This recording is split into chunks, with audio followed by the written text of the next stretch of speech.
Baton Rouge studio downtown in the capital city on this Tuesday. AC Gaines and Jacob Beck back there on the ones and twos. A lot to get to over the next 2 hours, as you might imagine. They're going to crank up some losers bracket baseball in Omaha in about 5 minutes. We'll keep you posted on TCU and Oral Roberts. Glenn West will join us from Omaha at 1:30. Jimmy Ott will do the same at straight up 2 o'clock. And Sharif Ishak in his normal spot at 2:30. We'll talk a little baseball with Sharif, and we'll also dive into what the Pelicans are doing at this point with Zion Williamson and Brandon Ingram. A lot of rumors swirling as the draft approaches, but we also obviously have to start with LSU and Wake Forest last night. Just heartbreaking.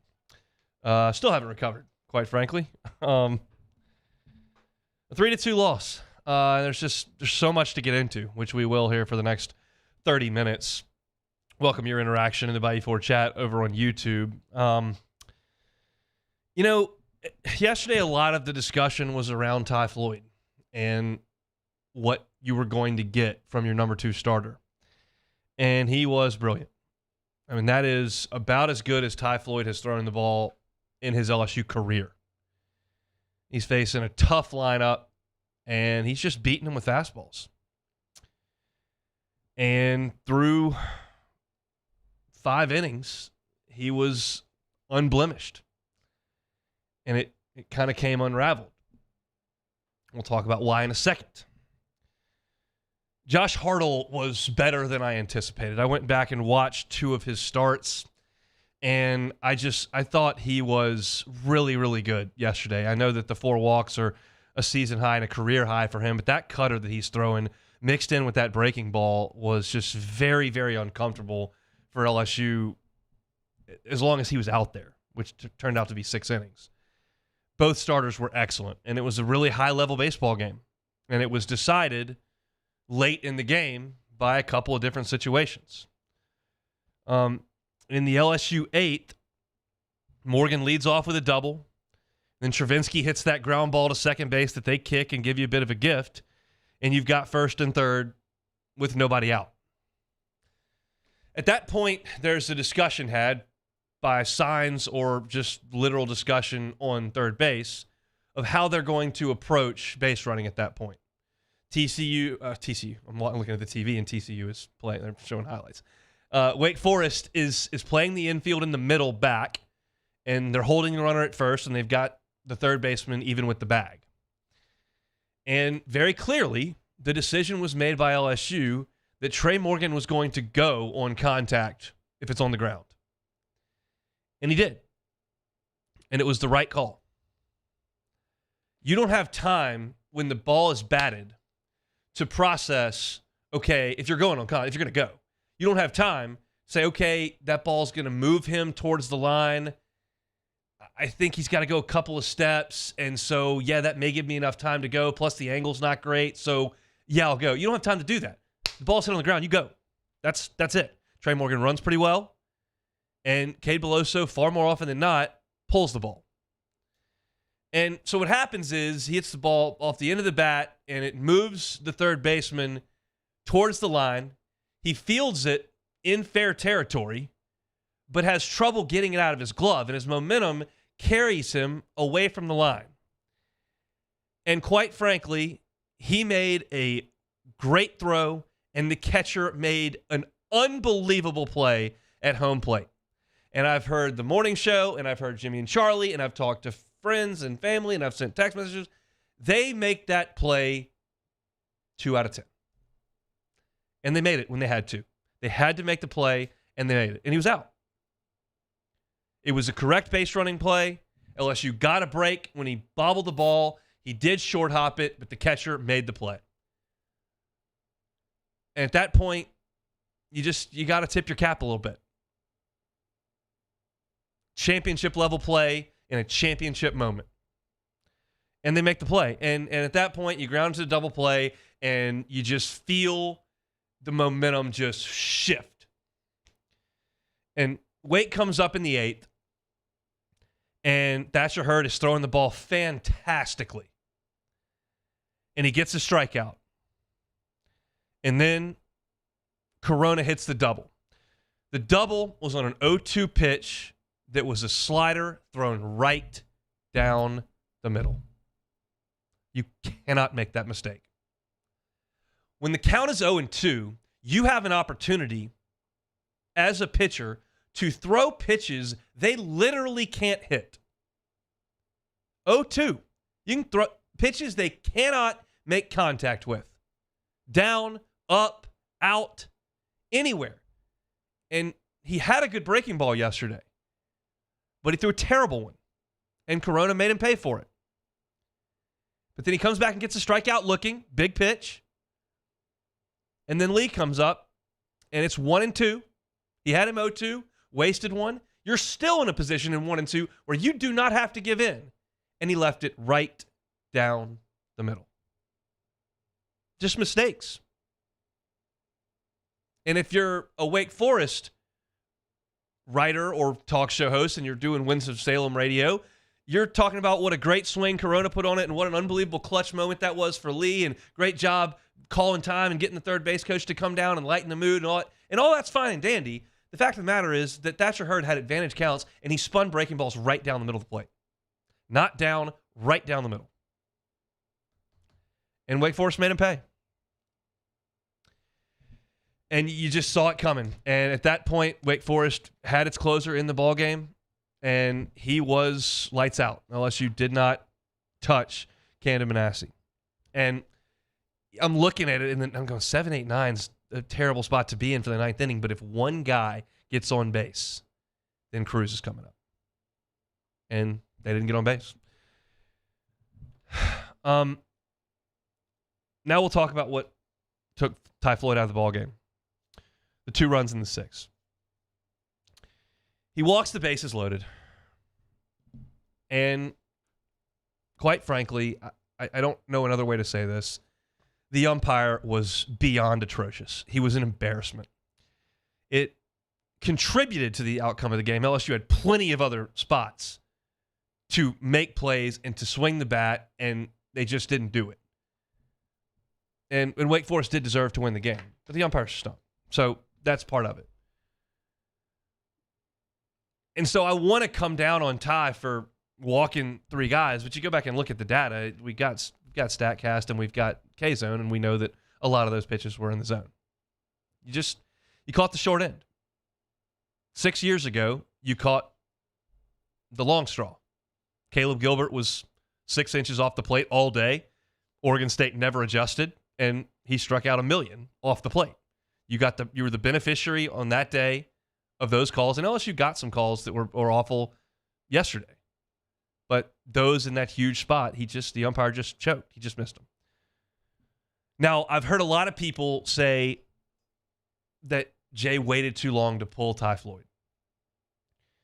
So, entering the 6th inning, Ty Floyd had thrown 5 shutout innings of 2-hit baseball with 10 strikeouts. He had 1 walk. I understand if you want to have somebody up at that point, but Floyd's in control. Now you're late in the game, it's tight. You should have guys that are, able to get ready pretty quickly. I can be on board with that. But you walk the first guy, and at that point, you do get somebody up, and you walk the second guy, and this happens so quickly in consecutive at-bats, it's not like you were in a spot right there where you were going to have somebody ready in the span of 3 minutes. After the third walk, he did pull him. But it went from cruise control to no strikes like that. So I didn't think it was egregious on Jay's part to go to the bullpen when he did. I think it was about appropriate. Ty's velocity was still good. He wasn't missing big. In fact, he wasn't missing at all in some of the counts. So it wasn't a deal where you could tell he was just totally out of gas. He just didn't get enough plate.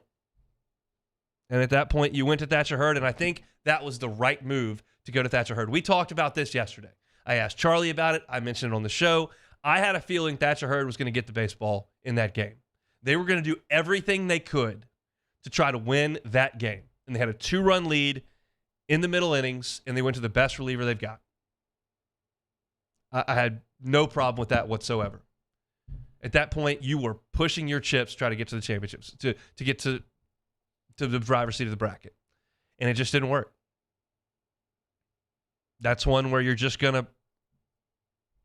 gonna regret a few things. Beloso's got to do more in his at bat. Hurd's got to execute 2-strike pitches a little bit better.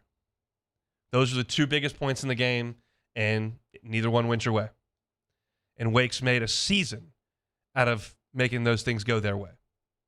They've got an elite pitching staff. They've got a good lineup, and they make plays to win games. And LSU's done that all year, too. They did not do it yesterday. And because of that, the season's on the line tonight. LSU will play Tennessee at 6 o'clock, and the loser will head home for the summer. The winner gets a date with Wake Forest the following day, which I'm losing track of days, but that'll be Wednesday. We still got a lot to get to. Glenn West will join us here in 20 minutes. We'll go up to Omaha and chat with Jimmy Ott at 2 o'clock, straight up 2 o'clock, and we'll chat with Sharif at 2:30. Stay with us. It's the Hunt Palmer Show. Hunt Palmer on 104.5 ESPN Baton Rouge. LWCC is Louisiana Loyal, elevating and celebrating champions of Louisiana like Corey Barr. Corey's the owner and founder of Parish Restaurant, Standard Coffee Company, and Heritage Catering in Monroe. That's where he was born and raised. He's Louisianan first and a chef second. He's reached national acclaim. We're talking about a Food Network Star finalist in 2017. He beat Bobby Flay. Food and Wine named him People's Best New Chef in America in 2015. But his roots stay right here in his hometown of Monroe, Louisiana. That makes him a champion of Louisiana. If you know a champion of Louisiana like Corey Barr, maybe it's a nonprofit, maybe it's a company, we want to tell their story. Go to lwcc.com/champions and nominate a champion of Louisiana. Corey Barr is June's champion of Louisiana. LWCC is Louisiana Loyal. Our listeners fire off their opinions on the jimsfirearms.net hotline at 499-1045. Keep listening for your next chance to shoot us your thoughts with the jimsfirearms.net hotline on 104.5 ESPN Baton Rouge. Bayou Chrysler Dodge Jeep Ram has $25,000 off new 22 Ram 1500 SCA trucks and incredible deals on all remaining 2022 inventory. All with Bayou's 1 million mile warranty. The crew at Bayou Automotive is going to do right by you. The Windsor Senior Living Community in Mandeville, Louisiana is a beautiful, vibrant apartment community geared toward seniors. They are nestled right in the heart of Mandeville, where seniors live a more carefree lifestyle in spacious apartments with the peace of mind that comes from having a little extra help. Call the Windsor at 985-624-8040 to schedule a lunch and tour. Come see how the Windsor can be your passport to peace of mind.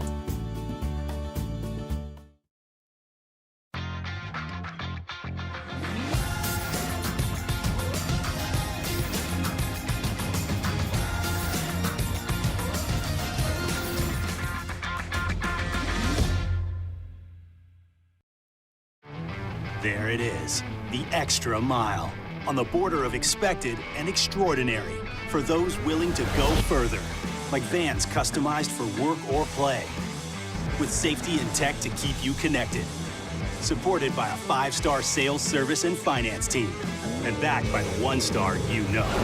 So go the extra mile. It's never crowded, because so few have what it takes to go there. Mercedes-Benz Vans. When is a taco more than just a taco? When it's Government Taco. Voted best tacos 3 years in a row by 225 Magazine, Government Taco puts the most delicious spin on tacos the capital area has ever seen. With creative combinations like the Magna Carrot, the Filibuster, or the Steak of the Union. Plus perfect tortilla chips paired with the best salsa and queso you've ever had. And happy hour every day from 3 to 6 p.m. and all day on Thursday. Government Taco, 5621 Government Street. Gulf Coast Office Products is a nationally recognized Savin office equipment dealer based right here in Louisiana. Over 100 employees strong, Gulf Coast has the boots on the ground to support all vertical markets from education, engineering, legal, and finance. With the latest in office technology from desktop to production segment units, Gulf Coast and Savin have the perfect fit for you. Call 225-756-2644. That's 756-2644 for Gulf Coast Office Products. I've been doing business with Luber for 25 years. They're dependable, trustworthy. It's just the attention to detail with our clients. Our folks have years and years of experience. They're highly trained professionals. But many companies have that asset. What I'd like to think makes Luba a bit different is that we use those talents in a way that truly is dedicated. Matt Moscona inviting you to join us for Tuesday's AFR. We'll recap LSU-Wake Forest in the College World Series, and we'll get you set for all of Tuesday's action. Join us for Tuesday's AFR 3 to 6, 104.5 ESPN Baton Rouge.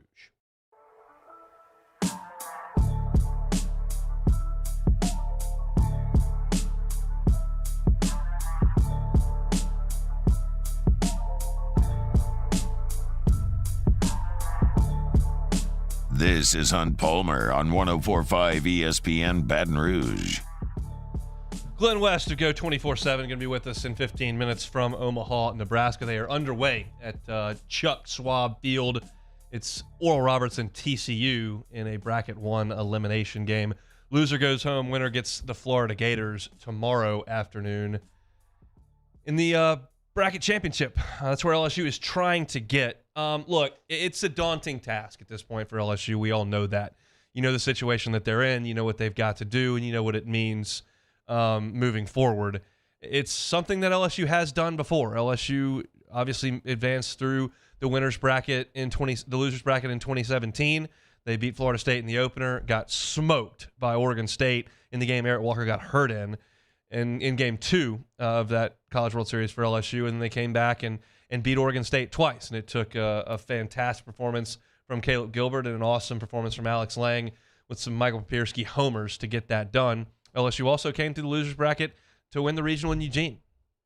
Same type of deal.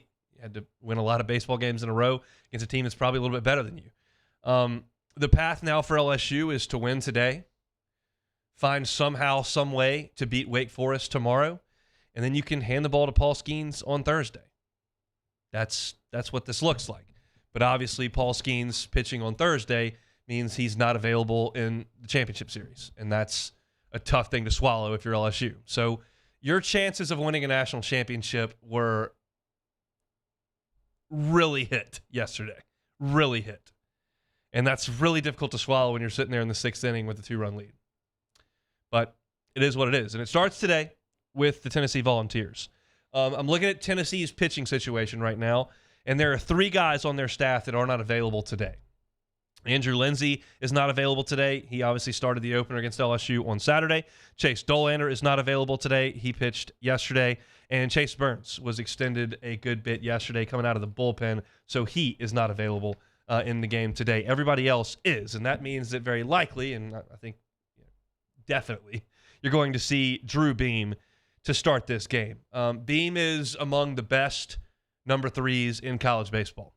He's got a fastball that'll sit around 95 miles an hour.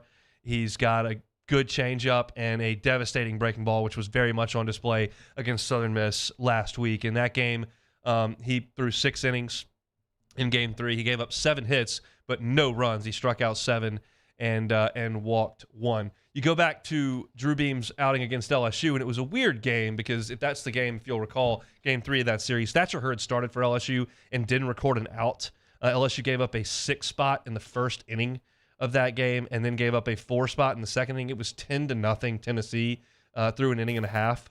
So that game was a little odd for Drew Beam to start because you don't usually have a 10-run lead in the second inning. But he did. But LSU hit him a little bit. He had 4 innings pitched in that game, gave up 8 hits and 6 runs in those 4 innings. Only one of the runs was earned. He struck out 4 and did not walk anyone. So you'll see Drew Beam to start in this game. And I believe Seth Halverson is a pretty good bet to see some extended time out of the bullpen. You can certainly see Camden Sewell. He's the guy that's given them 14 appearances, wiry, right-hander, kind of goofy pitcher type guy. And then Halverson's just got really good stuff. And LSU saw him in the College World Series opener and saw him okay. They scored a couple of runs off of Halverson. That's what you're looking at from a Tennessee perspective. From LSU's perspective, I would be surprised if Riley Cooper doesn't get the baseball. Your staff is available outside of Skeens, outside of Floyd, outside of Hurd. Everyone else is ready to go. And I believe Cooper's probably the guy. And if you could get 3 innings out of him, I think that'd be a really nice start. I don't have any. I tried to look this up today and couldn't have any luck. I have listened to a number of Tennessee podcasts throughout the season. And one of the things that has been pretty consistent with the people that cover Tennessee is they say the Vols struggle with left-handers. I couldn't find their record against left-handed starters. I couldn't find any batting averages with left-handers. I could not find any actual data to back that up, but it's something that their beat has repeatedly said. Well, if you're LSU, you got Cooper, you got Ackenhausen, you got Herring, you got Javen Coleman. You can throw a lot of left-handers at this Tennessee team. Ahuna's left-handed, Burke's left-handed. I mean, a lot of guys toward the top of that lineup hit left-handed. Denton's a switch hitter, but he's better left-handed. So you want to throw a left-hander and make him hit right-handed. That's enough to win today. I don't think LSU's pitching staff is built to come out of the losers bracket 4 days. But today, it's not that dire. Tomorrow would be a chore, depending on how today goes. You would probably have to lean at some point on Blake Money or Sam Dutton or Christian Little or one of the guys that really hasn't pitched for you in the postseason. But today, you've got guys that you trust, that you've given the ball to in big spots to get outs. Griffin Herring was awesome against Tennessee as a closer in Game 2 of the series in Baton Rouge. Cooper has thrown the ball very, very well the last 3 weeks. Ackenhausen has been pretty good over the last 3 weeks.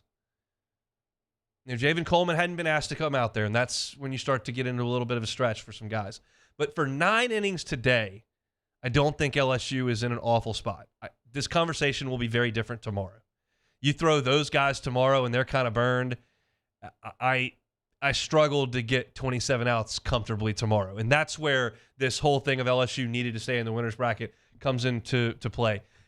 Tennessee's got the pitching advantage today because they've got a guy that very well could go 7 great innings, and LSU would have to get a career performance to get 7 great innings today. Tennessee doesn't need a career performance. Drew Beam's done this for 2 years. LSU doesn't have anybody that's going to go today that's done it, but they do have guys that this year for 2 and 3 inning stints have been good, and they happen to throw with a hand that has given Tennessee some issues. So I feel okay about LSU tonight. The fact of the matter is you got to score. You've got to score. And the wind's blowing in again today, and the park does play big when it does that. And so you're going to have to drive the ball through the infield, drive the ball in the gaps. You have to execute offensively when you get run-scoring chances, and you've got to score. If LSU gets held to 2 runs again, they're going home. But this team is really good offensively. Really good. They've been that all year. And they're going to have to be really good tonight. I mentioned Beam's outing against Southern Miss, 6 shutout innings. In the regional, he pitched against Charlotte through 6 innings of 2-run baseball, gave up 4 hits and struck out 10. Against South Carolina, 6 innings of 1-run baseball, 5 hits, 4 strikeouts, and 2 walks. He got lit up against Kentucky and wasn't very good against Georgia the time before that. He threw 4 1/3 in that game and gave up 8 runs on 10 hits. But he was very, very good last week. I told you I couldn't stay up for the entirety of that game. It was just too late, and the Super Regional was a lot for the weekend, and I had a day of work in the rearview mirror, and we had to get some sleep at 10:30 on Monday night. But I did watch the beginning of the game, and that's when Beam really had his breaking ball, and it was working very well. So, look, LSU has seen him. LSU has swung the bat against him, and they're going to have to do it again tonight. And they're going to have to get some incredible outings. Look, I mean, that's the nature of this thing. When LSU came out of the losers bracket in Eugene, Oregon in 2021, you got an unbelievable outing from Javen Coleman as a freshman out of nowhere. When LSU came through the losers bracket to get into the College World Series final in 2017, you got a career outing from Caleb Gilbert. You're going to have to get that from somebody over the next 2 days. That's just the reality of it. And the way I choose to look at it is, okay, you got your pitching set up for today to chop this game up with guys that you really trust. You don't have to go too deep into your bullpen. Guys you trust today. Tomorrow is a crapshoot. You're probably going to have to go out there and score some runs against Wake Forest. They don't have their ace. They don't have their number 2. And if you can win 2 games you get to give the ball to Skeens. That's the way you've got to look at this thing. If you can win 2 games, you can give the ball to Paul Skeens. And that's got to be the mission for this team. If you do that, you feel like you can win. This is a Tennessee team that went 16-14 in the SEC. They've got their flaws. I went through this offense before the game on Saturday, so it was Friday's show. I said, look, they do have that orange power tee, and Tony Vitello is still in the dugout, but the mystique is really based on last year's players, the guys that are gone. This team was an upper half of the SEC offense, but was far cry from the nation's elite. You can get these guys out. Lefties have done it all year. They're going to have to do it today. Again, I think Riley Cooper gets the ball. Would it shock me if they went to Javen Coleman or Griffin Herring? Maybe not, but getting off to a good start is so important in this game because LSU's coming off the emotional crash and low of losing, and Tennessee's riding the wave of a comeback win. So you got to flip that on its head, and you've got to get a lead on them and create a little energy and some momentum for you because right now those roles are reversed. So you've got to get off to a good start. I think that's Riley Cooper in this game. Ask him for 3 innings. If he's rolling, a 4th or 5th would be great. But 3 innings, good start. LSU scratches 2 across here or there, and then you push off the dot. But LSU hasn't played with his back against the wall yet. They went undefeated in the regional, and they went undefeated in the Super. So Tennessee has done this. They did it for 2 days in Hattiesburg, and they did it yesterday. They've kind of gotten used to this feeling of when you get behind, you know that this could be it. LSU hasn't felt that sensation yet. Let's hope they don't tonight. Now, speaking of tonight, if you're looking for something to do, Plucker Sports Trivia. We will be there. LSU starts at 6. Sports Trivia is going to crank up at 8:30. Probably be in the late innings. We'll certainly be watching the game, but we're going to have some fun and play some sports trivia. Hopefully celebrate a Tiger win over there at Plucker's 8:30 Nicholson location. You can come on by, get some dinner, get some drinks, play sports trivia, win gift cards. Always a fun Tuesday, and we will be there tonight, Nicholson location at 8:30. All right, let's take a timeout. Glenn West to go 24/7 is up in Omaha. He'll join us next. This is on Palmer. In times of need, get a full list of phone numbers, websites, and other important emergency information on the Demco Stormwatch page at 1045ESPN.com. Bayou Ford has up to $7,000 off MSRP plus 0% financing on new 23 Ford F-150 XLT trucks and incredible deals on all remaining 2022 inventory. All with Bayou's 1 million mile warranty. The crew at Bayou Ford is going to do right by you. Follow us on Twitter at 1045ESPN to cast your vote in the Citizens Bank and Trust Poll of the Day. Vote daily inside Off the Bench, live at lunch on Palmer. And after further review, Citizens Bank and Trust brings you the Poll of the Day via Twitter at 1045ESPN. Oh, hey, what's up? It's Big D and Bubba, 100.7 The Tiger Morning Show. We'd love for you to join us every weekday, 4 a.m. till 9 a.m. Yeah, everything you want in a show. Country music. We got laughs. We got celebrity in-studio guests. We just need you. Join us every weekday morning, 4 a.m. to 9 a.m., right where it all started. That's right. Louisiana's country station, 100.7 The Tiger. Bayou Ford has up to $7,000 off MSRP plus 0% financing on new 23 Ford F-150 XLT trucks and incredible deals on all remaining 2022 inventory. All with Bayou's 1 million mile warranty. The crew at Bayou Ford is going to do right by you. Electricity is all around us, and our families depend on it.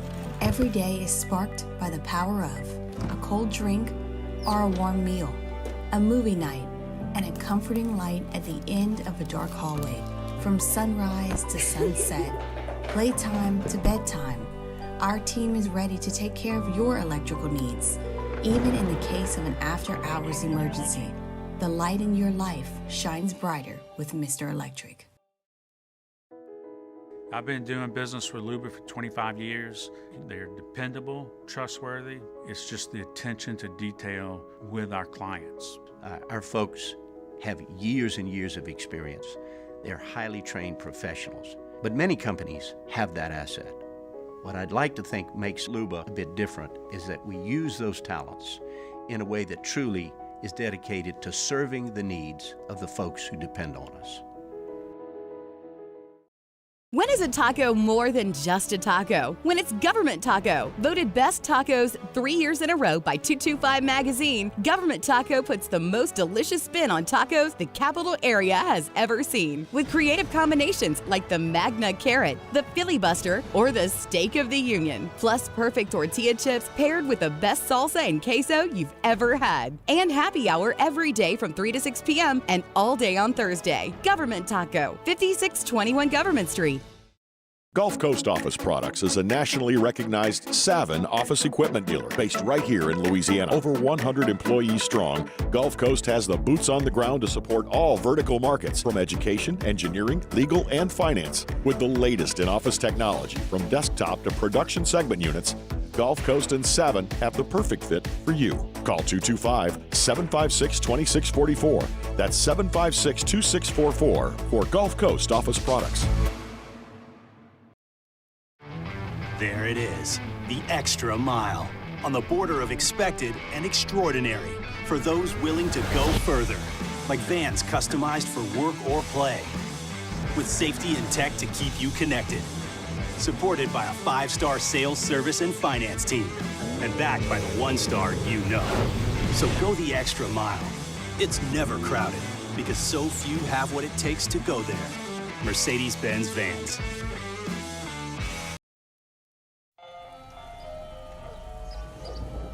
Hey there, little buddy. What's the matter? What's the matter? My window. For a Wednesday edition of Off the Bench, as we recap LSU versus Tennessee from Omaha, Matt Flynn joins the show in studio for a full hour of flestering, and we start to look ahead to the football season. Off the Bench, 7 to 10 a.m., 104.5 ESPN Baton Rouge.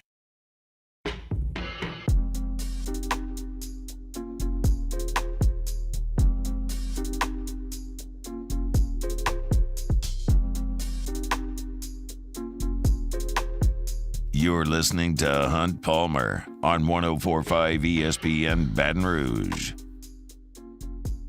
Mario's promo there about getting ready for football season just about made me vomit on the desk. It's like maybe my greatest pet peeve in all of sports is the, and I'm not calling Mario this at all because they probably are going to talk about football with Flynn tomorrow. It's an accurate promo, but it leads me to the next point of the guy who can't wait to start talking about football the second baseball is over. It's too much for me. I can't deal with it. I need to settle in like middle of August. Get me to middle of July. I need to get to media days first before I can just start really drinking from the fire hose on the football side of things. We got baseball games to win before that. And they're up in Omaha, and that's where Glenn West is as well. Glenn, of course, senior writer over at Go 24/7, joins us every Wednesdays on the phone line. Now, Glenn, how are you? Doing great, Hunt. How are you? I'm all right. Did you get one of Todd Graves' Jello shots yesterday? I did not. No, I was not one of the 6,000 people that probably partook in that festivity. But look, good for LSU. You know, I think it was going to be broken eventually, but getting the help from the donors and the sponsors and whatnot certainly adds a certain element to everything. But it's good to see LSU breaking some kind of records out here. How was the team and Jay after the game? Yeah, I mean, disappointed. You could certainly see it on their faces, and it was a very high-intensity, highly electric game. I mean, a very well-executed game as well. But it just didn't fall LSU's way. LSU needed a couple more hits down the stretch, and Wake Forest was the team that was going to get it, that wound up getting it. I thought kind of coming into the game, the big matchup was going to be how LSU's offense would handle Wake Forest's pitching, and wasn't really great. It was just a really off night for the offense. They just didn't get into scoring position a whole lot outside of that one inning there where they kind of got helped out by the sunlight on a couple of balls. There just weren't really a whole lot of just persistence with their offense in terms of getting guys on base and making it a little bit more difficult on Wake Forest's pitching staff. So you tip your cap to them, and they did a really nice job on the mound. They got enough hits there at the end, and here we are with LSU kind of backs against the wall for the first time all postseason. How did you see the Cade Beloso, Trey Morgan play? Yeah, I mean, I I didn't have a problem with it personally. I mean, Trey was going on contact. He said that last night that, it didn't matter where the ball was going. He was going as soon as he heard the sound of the bat hit the ball. And that was kind of their plan on that play. And so, Jay also kind of mentioned it last night that I think that he said it was something like the first ball that Cade Beloso's hit from the third base side all season long. And so for that to be the one time here where LSU kind of they kind of bit themselves a little bit with that play, but look, Wake Forest also had to make a really nice play. I mean, Wilkin made a great throw from third, kind of a tough angle, and it still looked like, it could have been a toss-up there. I think, if Morgan had been called safe, it would have been a little bit hard to overturn that, and if he was called out, it was going to be hard to overturn as well. So, it was just an unfortunate kind of way for that play to develop, but, I didn't have a problem with being aggressive there in the eighth inning. It made a lot of sense. And then obviously Thatcher Hurd leaves a couple breaking balls over the plate. What did you make of his outing as a whole? Yeah, look, if you'd gone into the game saying that the pitching staff, Ty Floyd and Thatcher Hurd, were going to give up 3 runs, I think LSU would have taken that 10 times out of 10. I thought that both Floyd and Hurd did a really nice job. Floyd gave up the 1 run there in the 8th, but, really limited damage against a pretty solid Wake Forest offense. Wilkin and Kurtz just did not have a very good day. They had a couple nice hits there at the end that gave them the lead. But I thought Floyd did a really nice job there against those 2 guys. And LSU did enough, I think, early on to really, solidify the momentum. And I think a lot of that had to do with the pitching performance of Ty Floyd and then what Thatcher Hurd was able to do and kind of not letting the score balloon to what it could have been in that inning where it kind of got away from a little bit. Where do you think they go on the mound today? I think they go back to Riley Cooper. I think you'll see the left-handed arsenal of Cooper, Herring, and Ackenhausen. I think that's a great way to start. I was talking with a couple of the Tennessee reporters last night, and they kind of mentioned to me that that's been a real bugaboo for Tennessee this season. It's facing left-handed pitchers, so they've been a little bit better at it recently, but I would imagine LSU goes lefty heavy to start and, kind of go from there. I think you're going to see a lot of guys used. Jay Johnson says they're going to have 9 pitchers available today, so, they'll have a lot of options, but I think, going heavy with the lefties, I think is a good strategy to start the game out at least. If they use Cooper and Ackenhausen and, say, Herring today, what would it look like tomorrow? Is it a situation where you're going to have to start going to Money and going to Sam Dutton and going to Christian Little? Yeah, I think so. There's just no way that you can pitch Skeens until Thursday. And I think that those are the guys you're going to have to kind of rely on. I'd probably throw Gavin Guidry in there as well. Yep, forgot about him. Guidry could pitch tonight, he could pitch tomorrow if they win. I think really the strategy all postseason for Jay has just been win the game in front of us, and I think that's absolutely what they have to do here going forward. I think whatever they have to do to win the game tonight, and you worry about tomorrow. Bryce Collins, another name that comes to mind, is another guy that they're probably going to have to ask to get some outs at some point. Sure. They're going to make a run here. Is LSU, we know, has been a very, very good offensive team all season. What is realistic in that ballpark in terms of offensive output over the next couple of days? Can they slug their way through this in that ballpark? Yeah, I don't know that that's going to be the case. The wind was blowing in yesterday, so it was going to be really hard to use the long ball as kind of to their advantage last night. But look, 2 nights ago in their first game against Tennessee, they hit some really hard balls and they hit a couple over the fence. And I think that it all depends on just kind of the wind factor and I do think that they're going to be able to play some long ball. I just don't know that the offense was really in sync at all last night. They didn't have a very they had a game plan, but they didn't really execute it all that well. And that's really the first time you can say that about the offense really all postseason. I think that they've done a really nice job overall of playing great complementary baseball. And to kind of have a night like that at the worst time, it certainly hurts. But I think that you'll be able to use the long ball if the wins in your advantage, and LSU's certainly going to be hyped up to kind of get back on track there. How's your trip to Omaha been? What's the highlights? Oh, it's been great. I mean, I had some nice Italian food a couple of nights ago with a couple of writers. We tried to get a reservation here at the local spot called the Drover, which is a big steakhouse out here.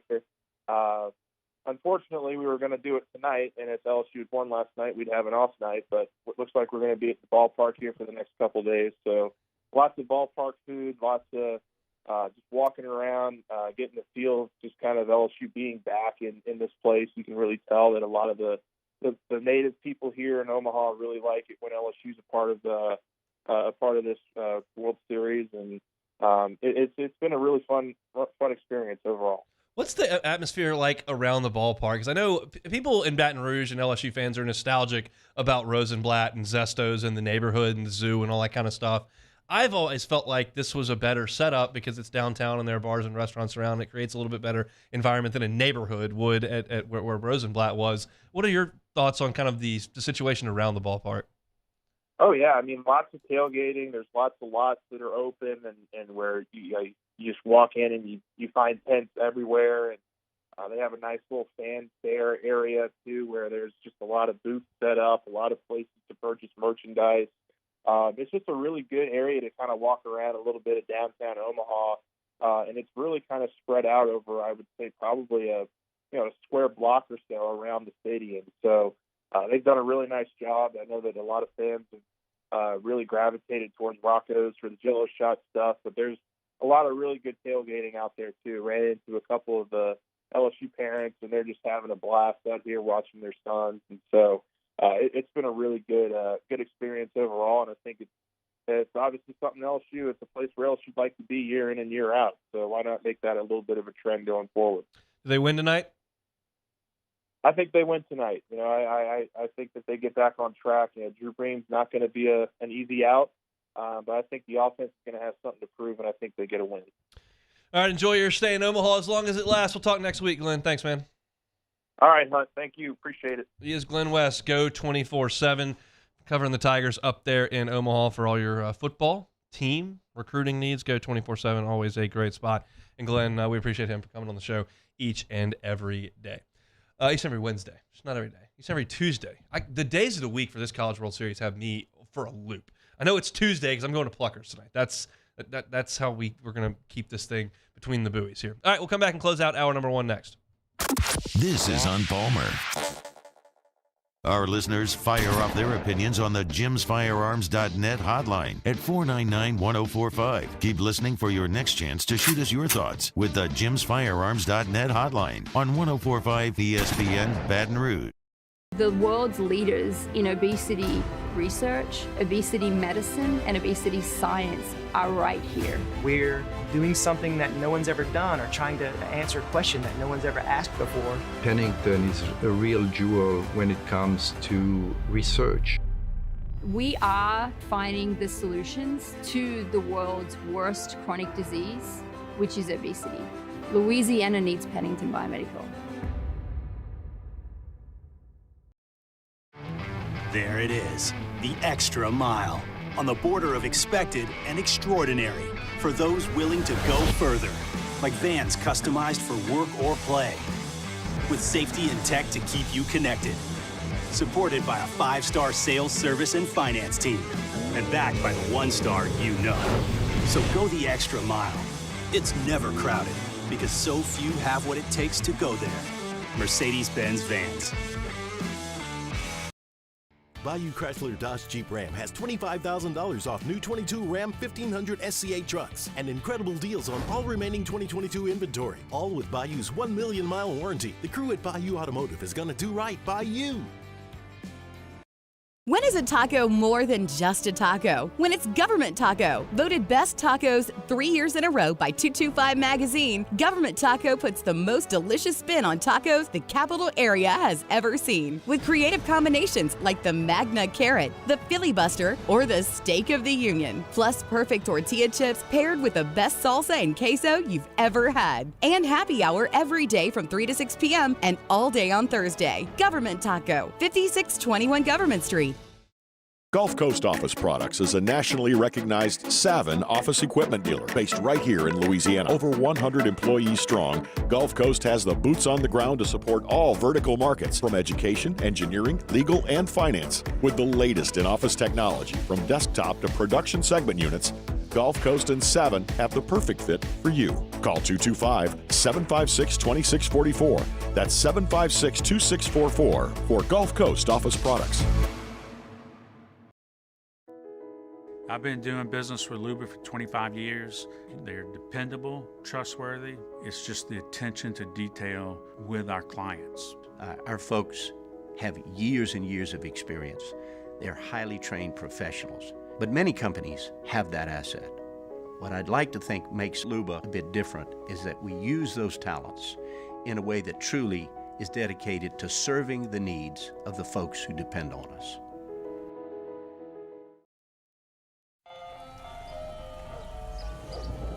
Hey there, little buddy. What's the matter? What's the matter? My windows, siding, and my door. That's what's the matter. Relief Windows can fix all of that. I got you. Pop, pop. What's up? Oh my gosh, look! Curb appeal. That's a good-looking neighborhood. ReliefWindows.com.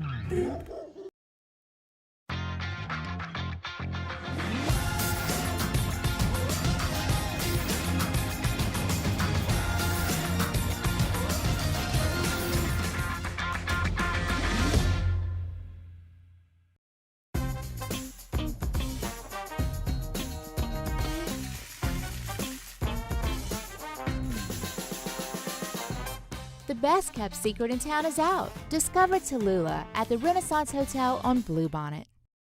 Gulf Coast Bank and Trust is giving our customers the power to bank anywhere, anytime during this challenging event. And we're right there with you. Jimmy Hot, Charles Henniger for the Wednesday edition of Live at Lunch. We're live in Omaha at Ameristar at their sportsbook, brought to you by United Community Bank, the local way to bank big. It's Live at Lunch, 11 a.m. to 1 p.m. from Omaha Wednesday on 104.5 ESPN Baton Rouge.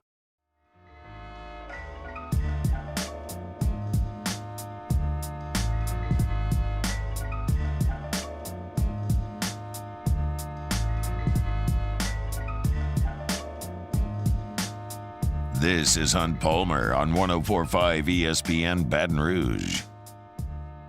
Closing out hour number one here on a Tuesday. I'm going to chat with Jimmy Ott in 12 minutes and then Sharif Ishak at 2:30.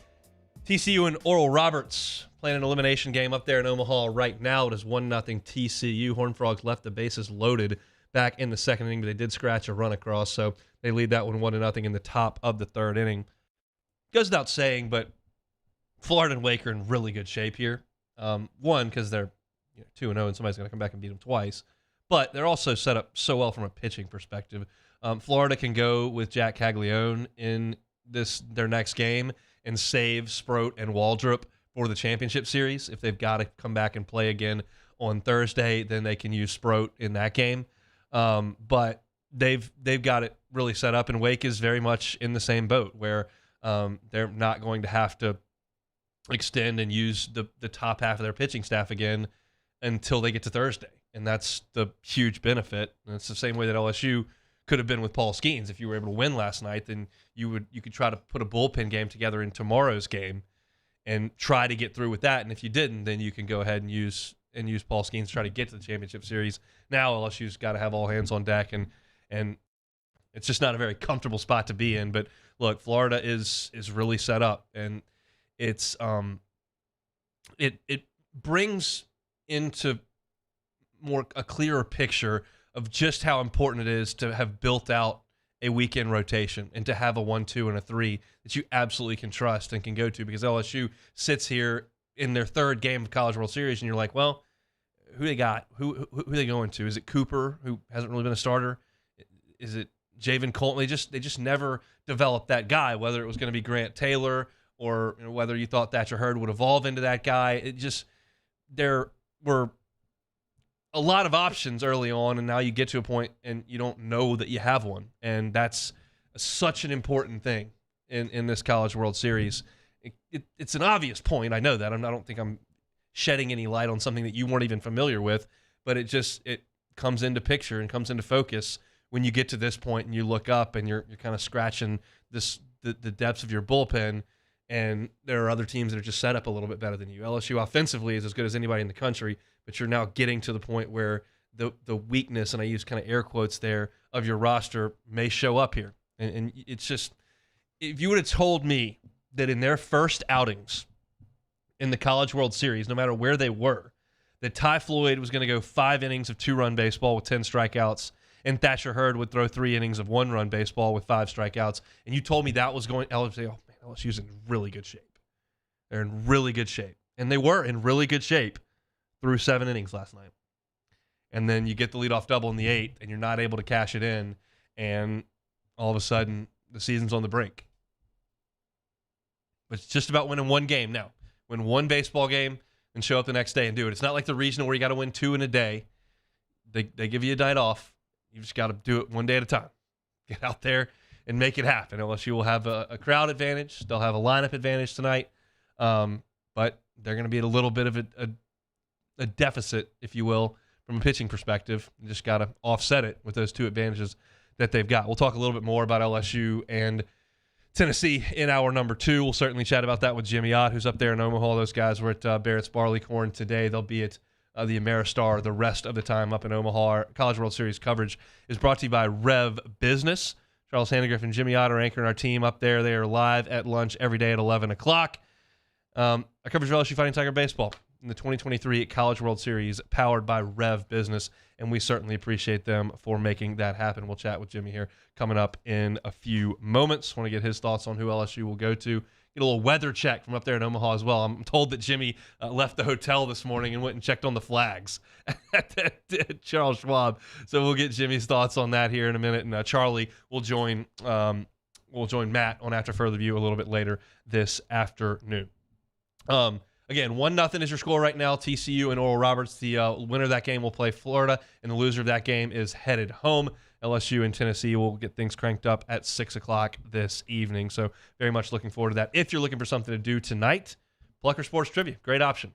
We're going to start Sports Trivia at 8:30. So go watch the game at Pluckers, get something to drink, get some great dinner, watch LSU, and then we'll fire up Sports Trivia at 8:30, the Nicholson location, as we do every single Tuesday. Bring a team, watch the game, and it's always fun. You can win some gift cards. Every round's got a first place and a second place. First place, $15 Pluckers dollars. Second place, $5 Pluckers dollars. So 5 rounds, you can get some nice coin out of it if you put a good team together, and you can win some sports trivia this evening. If you missed any of today's show, you can always catch it on demand. 1045ESPN.com on demand tab. We've got all of our shows located right there. You got OTB. You've got Live at Lunch. You got the Hunt Palmer Show. You got After Further Review, all there at 1045ESPN.com. You can use Spotify. You can use Apple Podcasts. You can use Google. Wherever you find your audio, you can find us. Search the Hunt Palmer Show. Like, subscribe, rate, review. We're always appreciative of that. And you can find us on YouTube. Full shows are archived every single day on YouTube. We've also got 2 channels that I want you to check out if you would. You got Hunt on LSU and Hunt on Saints. All of our football content is funneled right there. And Beck does an awesome job of cutting up these segments in like 10-minute digestible clips that you can watch, and they'll come right to your feed if you subscribe to Hunt on Saints and Hunt on LSU. On today's show, we've just been talking baseball, talked a lot of it. Reaction to last night's game with LSU and Wake Forest at the top of the show. A little preview of the Tennessee Volunteers at 1:15. Glenn West was with us at 1:30. He, of course, of Go 24/7. I'm fired up for tomorrow's show. I wanted to get this out there. Contacted Justin Lohr earlier today.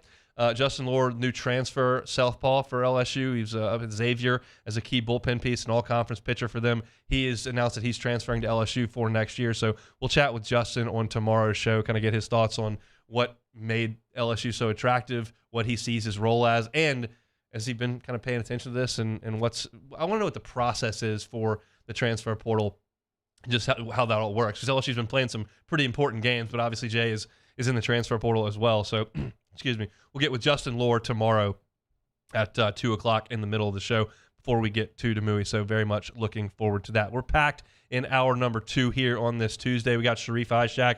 Want to know what the Pels are doing pre-draft. Are they trading Zion? Are they trading B.I.? Are they just moving forward with what they've got? Do they need to blow up the entire roster? We'll talk to Sharif about that, plus a little bit of baseball as well. And then Jimmy Ott is going to come to us from Omaha after SportsCenter. So we'll take a quick time out here. We'll get you caught up on the headlines from today in sports with SportsCenter, and then we will come back with hour 2 of this Tuesday edition of the Hunt Palmer Show.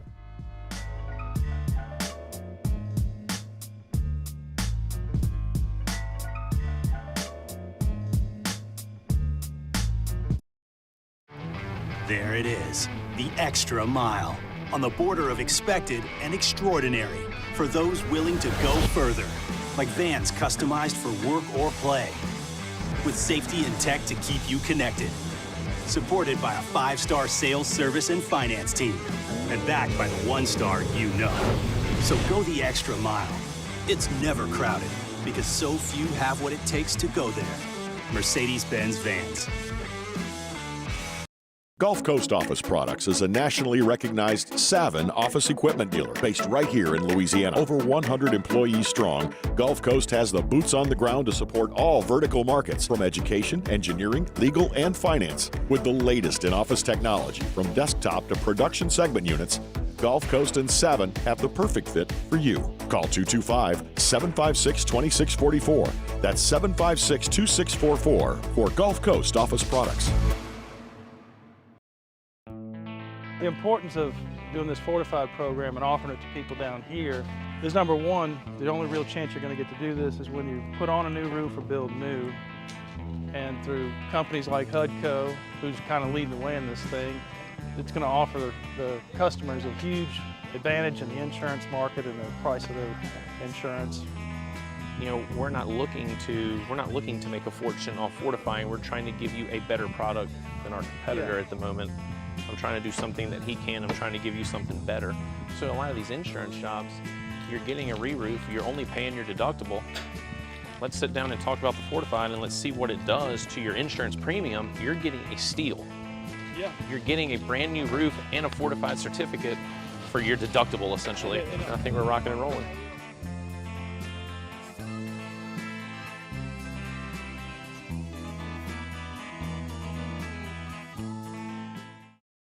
When is a taco more than just a taco? When it's Government Taco. Voted best tacos 3 years in a row by 225 Magazine, Government Taco puts the most delicious spin on tacos the capital area has ever seen. With creative combinations like the Magna Carrot, the Filibuster, or the Steak of the Union. Plus perfect tortilla chips paired with the best salsa and queso you've ever had. And happy hour every day from 3 to 6 p.m. and all day on Thursday. Government Taco, 5621 Government Street. I've been doing business with Luba for 25 years. They're dependable, trustworthy. It's just the attention to detail with our clients. Our folks have years and years of experience. They're highly trained professionals, but many companies have that asset. What I'd like to think makes Luba a bit different is that we use those talents in a way that truly is dedicated to serving the needs of the folks who depend on us.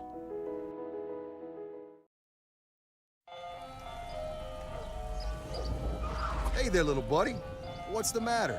What's the matter? My windows, siding, and my door. That's what's the matter. Relief Windows can fix all that. I got you. Pop, pop. What's up? Oh my gosh, look! Curb appeal. That's a good-looking neighborhood. ReliefWindows.com.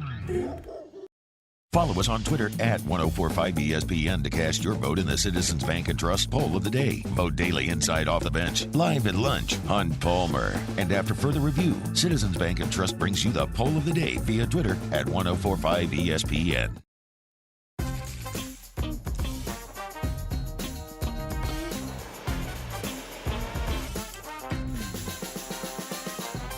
The best kept secret in town is out. Discover Tallulah at the Renaissance Hotel on Bluebonnet.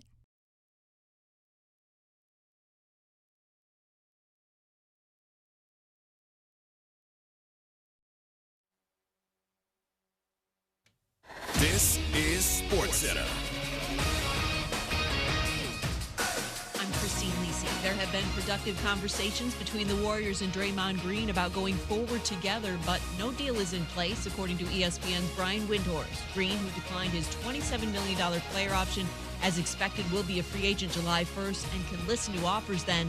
First Take host, Stephen A. Smith. As it pertains to Draymond, of course, it's a job, it's a business. I want him to get his bag. Everybody should want him to get his bag.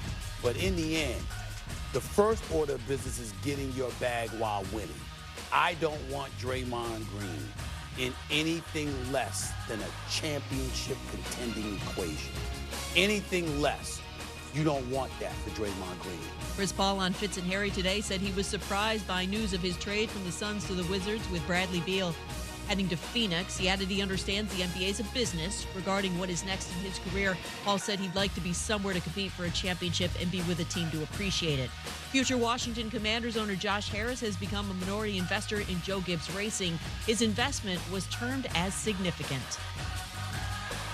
How would you love a chance to save some money on car insurance? Geico can help. Switch today and see all the ways you could save with great rates and discounts. It's easy. Simply go to geico.com to get a rate quote and get started seeing how much you could save.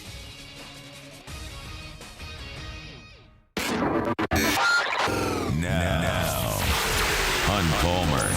Hunt Palmer on 104.5 ESPN Baton Rouge. Holding down the middle of the day. Live from the Mercedes-Benz of Baton Rouge Studios.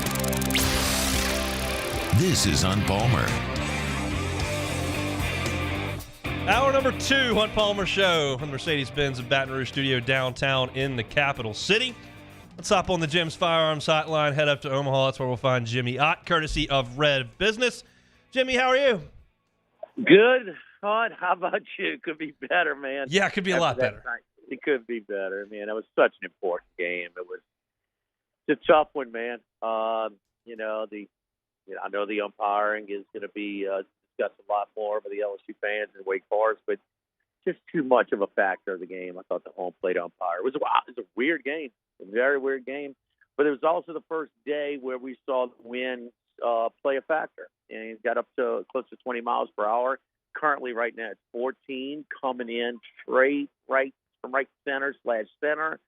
And, the first 8 games of the tournament, the first 2 games that we saw no home runs yet. So, it's just that many walks and that little run, that many strikeouts and a tight strike zone. It was an odd game, man. But, it's funny. It kind of overshadows because Todd Floyd and the starting pitcher for Wake Forest, Hardall, Hartley, and their closer, those guys had electric stuff last night.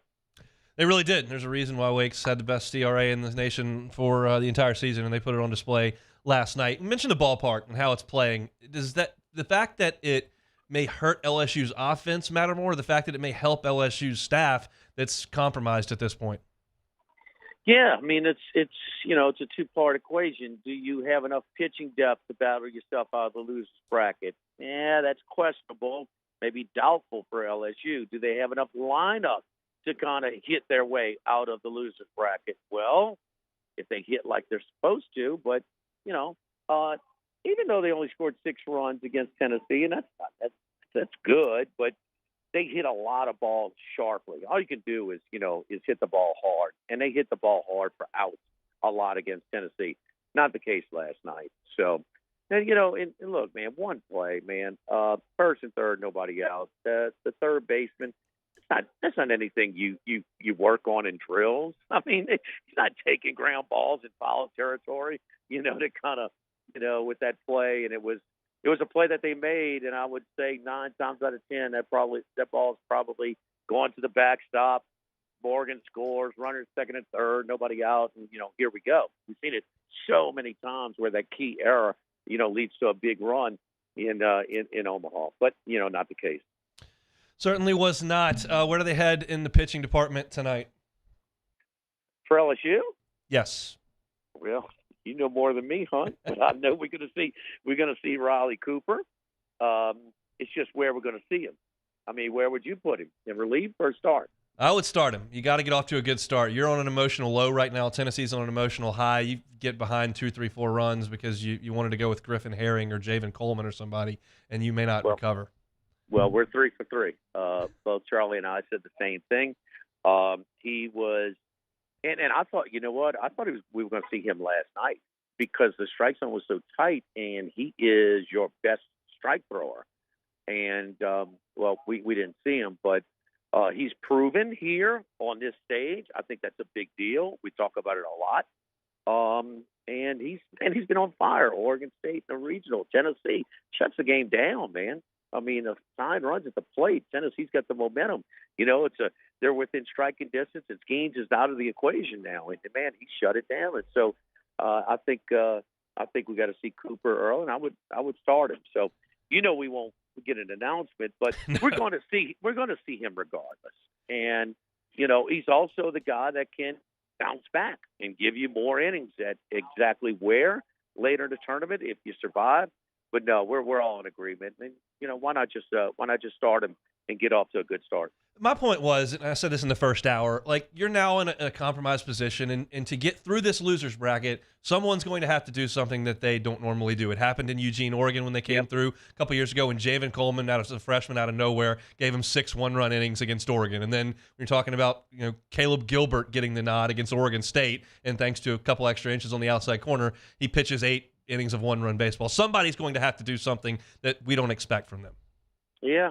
You know, Russell Reynolds was maybe, you know, doing it last time they were in the championship series against Florida when they had to were in the same situation and had to use up so much pitching to get back to that spot. Keep in mind, though, this is the first time that we talked to Ed Service, the head coach at Creighton, who is kind of intertwined with the organizers of this tournament. This is the first year where you go 1-1 in your first 2 games. You got to play the next day. It's never been done.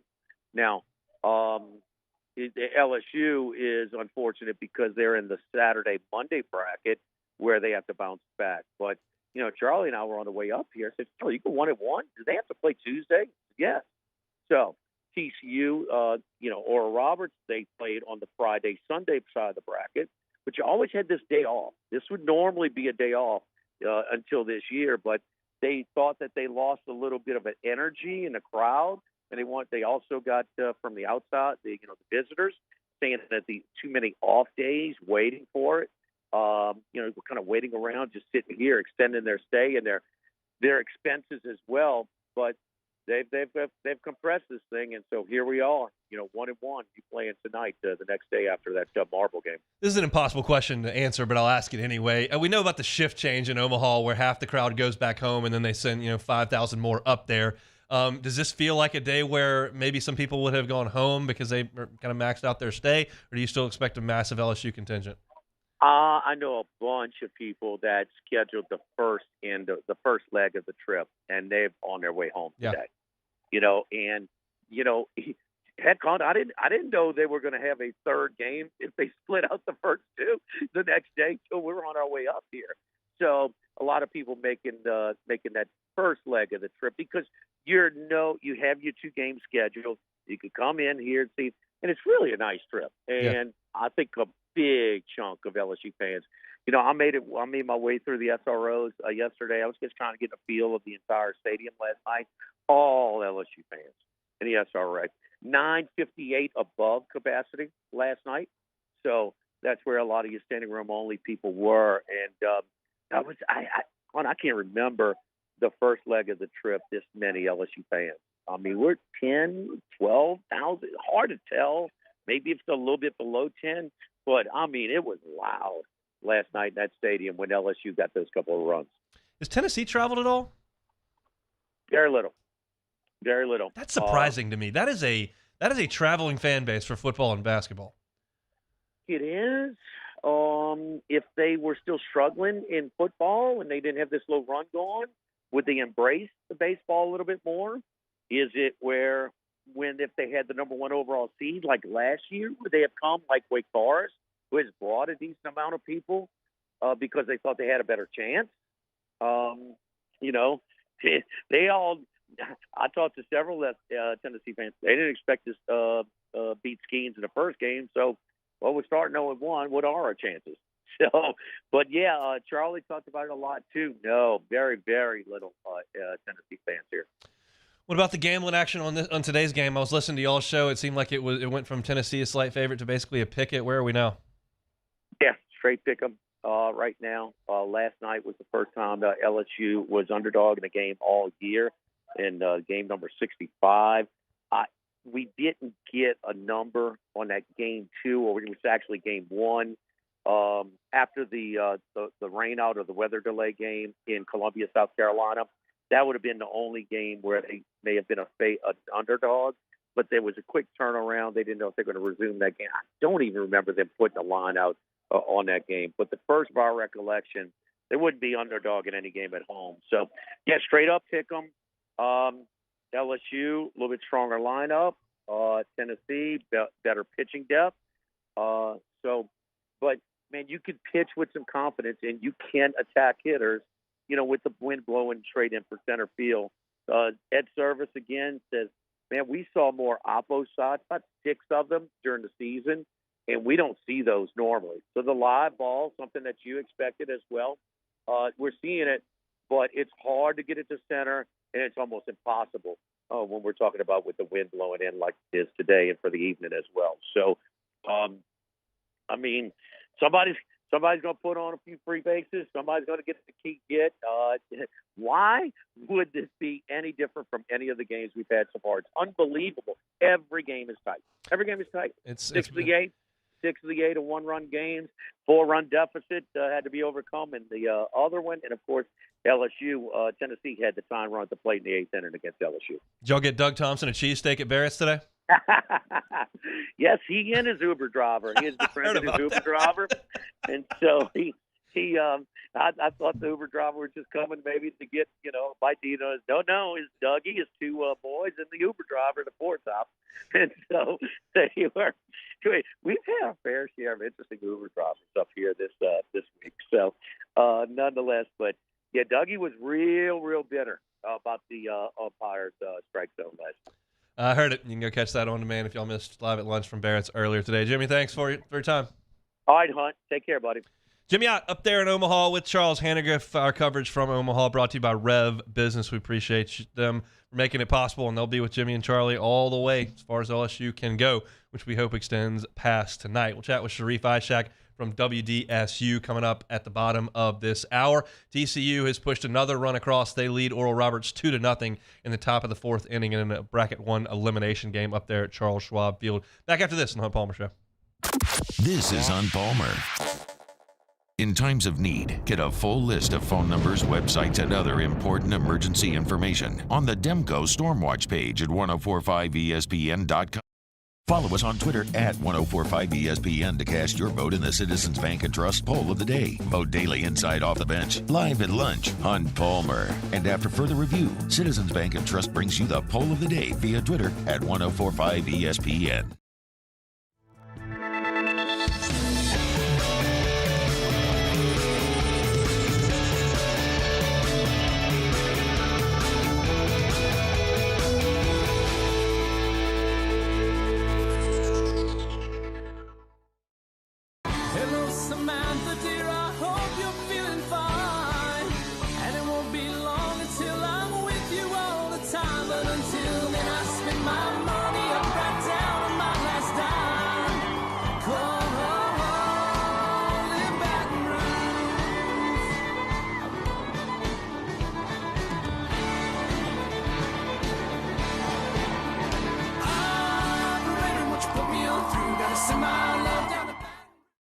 When is a taco more than just a taco? When it's Government Taco. Voted best tacos 3 years in a row by 225 Magazine, Government Taco puts the most delicious spin on tacos the capital area has ever seen. With creative combinations like the Magna Carrot, the Filibuster, or the Steak of the Union. Plus perfect tortilla chips paired with the best salsa and queso you've ever had. And happy hour every day from 3 to 6 p.m. and all day on Thursday. Government Taco, 5621 Government Street. Gulf Coast Office Products is a nationally recognized Savin office equipment dealer based right here in Louisiana. Over 100 employees strong, Gulf Coast has the boots on the ground to support all vertical markets, from education, engineering, legal, and finance. With the latest in office technology, from desktop to production segment units, Gulf Coast and Savin have the perfect fit for you. Call 225-756-2644. That's 756-2644 for Gulf Coast Office Products. There it is, the extra mile. On the border of expected and extraordinary for those willing to go further. Like vans customized for work or play. With safety and tech to keep you connected. Supported by a 5-star sales, service, and finance team. And backed by the 1-star you know. So go the extra mile. It's never crowded because so few have what it takes to go there. Mercedes-Benz Vans. I've been doing business with Luba for 25 years. They're dependable, trustworthy. It's just the attention to detail with our clients. Our folks have years and years of experience. They're highly trained professionals. But many companies have that asset. What I'd like to think makes Luba a bit different is that we use those talents in a way that truly is dedicated to serving the needs of the folks who depend on us.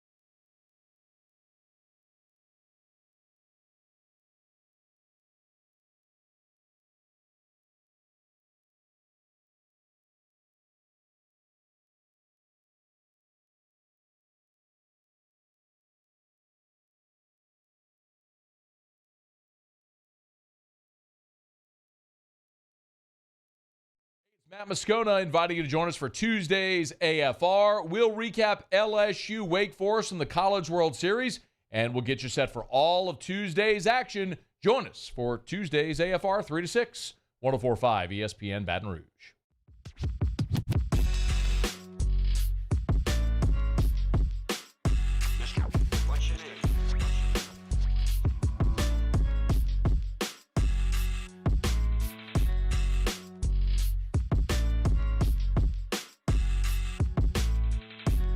You're listening to Hunt Palmer on 104.5 ESPN Baton Rouge.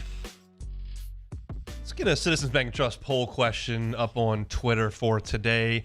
Just a simple question. Who should LSU starting pitcher be today? Should it be Riley Cooper? Should it be Javen Coleman? Should it be Blake Money? Or should it be someone else? You can vote at 104.5 ESPN on Twitter if you so desire, and we'll get you the results at the end of today's show.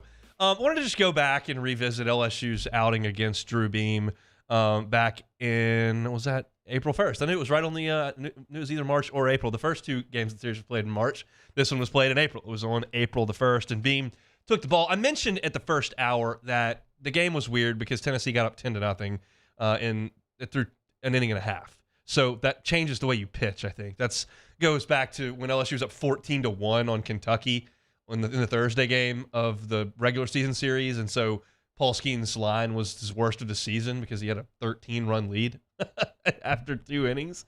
So I didn't take a lot out of that, and so this one maybe it's a little different this time around. You know, Tennessee doesn't have a 10-run lead when Drew Beam takes the ball for the second inning, but in that game, Beam threw 4 innings. He gave up 8 hits and 6 runs. Only one of the runs was earned. He didn't walk anybody, and he struck out 4. That day, Dylan Cruz had a huge day. He was 4 for 4, got a couple of those hits off of Beam. Tommy White in that game was 2 for 5. He got a hit off of Beam. So LSU has seen Drew Beam before, and that didn't necessarily help Tennessee with Skeens the second time around, but they'll have the scouting report, and they will be prepared. And they've got to swing the bats. They've got to swing the bats for 3 days. There's just no two ways about it. Really, you got to swing the bats for 2 days. I think Skeens would go on Thursday. But for 2 days, they've got to hit. And I know there was a faction of the fan base on Twitter that was kind of going at Dylan Cruz last night because he struck out twice.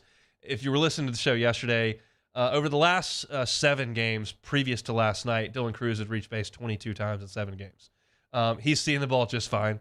He'll be just fine. He just was facing a really tough left-hander last night. That was real stuff from Hartle. That cutter, one of my pet peeves in the language world is the misuse of the term unique. It's just rampant. People say more unique, less unique, pretty unique. Unique means one. And that, to me, looked like a unique cutter he was throwing up there. I mean, it had significant horizontal movement to it, and it was 90 miles an hour. I mean, that was a good pitch, and Cruz just wasn't all over it. They're going to have to be all over it today. I mentioned how LSU fared against Beam pretty well. Cooper pitched in that game, and it was his longest outing of the season. He went 88 pitches in that game after Thatcher Hurd failed to record an out. Thatcher Hurd gave up 6 earned runs without getting an out in that game 3 against Tennessee. I still remember standing there with my dad at that game, just absolutely incensed that I was sitting there at a game where we were losing 10-0. Just brutal. But Riley Cooper came in, and he worked 5 2/3 innings, gave up 8 hits and 6 earned runs. But some of that was at the very end of that outing. He kept LSU in that game and allowed LSU to kind of chip away. LSU got a run in the second, got a run in the third, and then put a 4 spot up in the 4th. So at that point, it was 10-6, and they were in the game. That was because of Cooper. And that kind of goes back to the talking points that we've had that were reinforced when we had Glenn West on at the bottom of the first hour, and he said he had talked to some Tennessee beat writers, and they suggested that Tennessee has struggled with left-handed pitching all year. And LSU's got that in droves. They've got a truckload of left-handers ready to go in the game tonight, and that's why I think Riley Cooper will be the answer. But you look at the arms that LSU has available in this game, and Jay Johnson said there were 9. You've got Cooper, you've got Ackenhausen, you've got Herring, you've got Javen Coleman, and then you've got Gavin Guidry. Those are guys you feel pretty good about at this point. And then you still have Christian Little, and you have Blake Money, and you have Sam Dutton, and you have Bryce Collins. So that's 9, if that's the 9 he's talking about. And again, as I said in the first hour, like if those of you that listen for 2 hours have caught this a couple times, but I'll reiterate for those that are new to tuning in today. Look, I think LSU's okay today.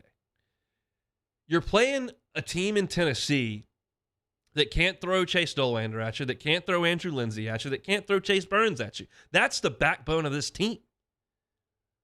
It's been an average SEC offense. At times, they've been a terrible defensive team.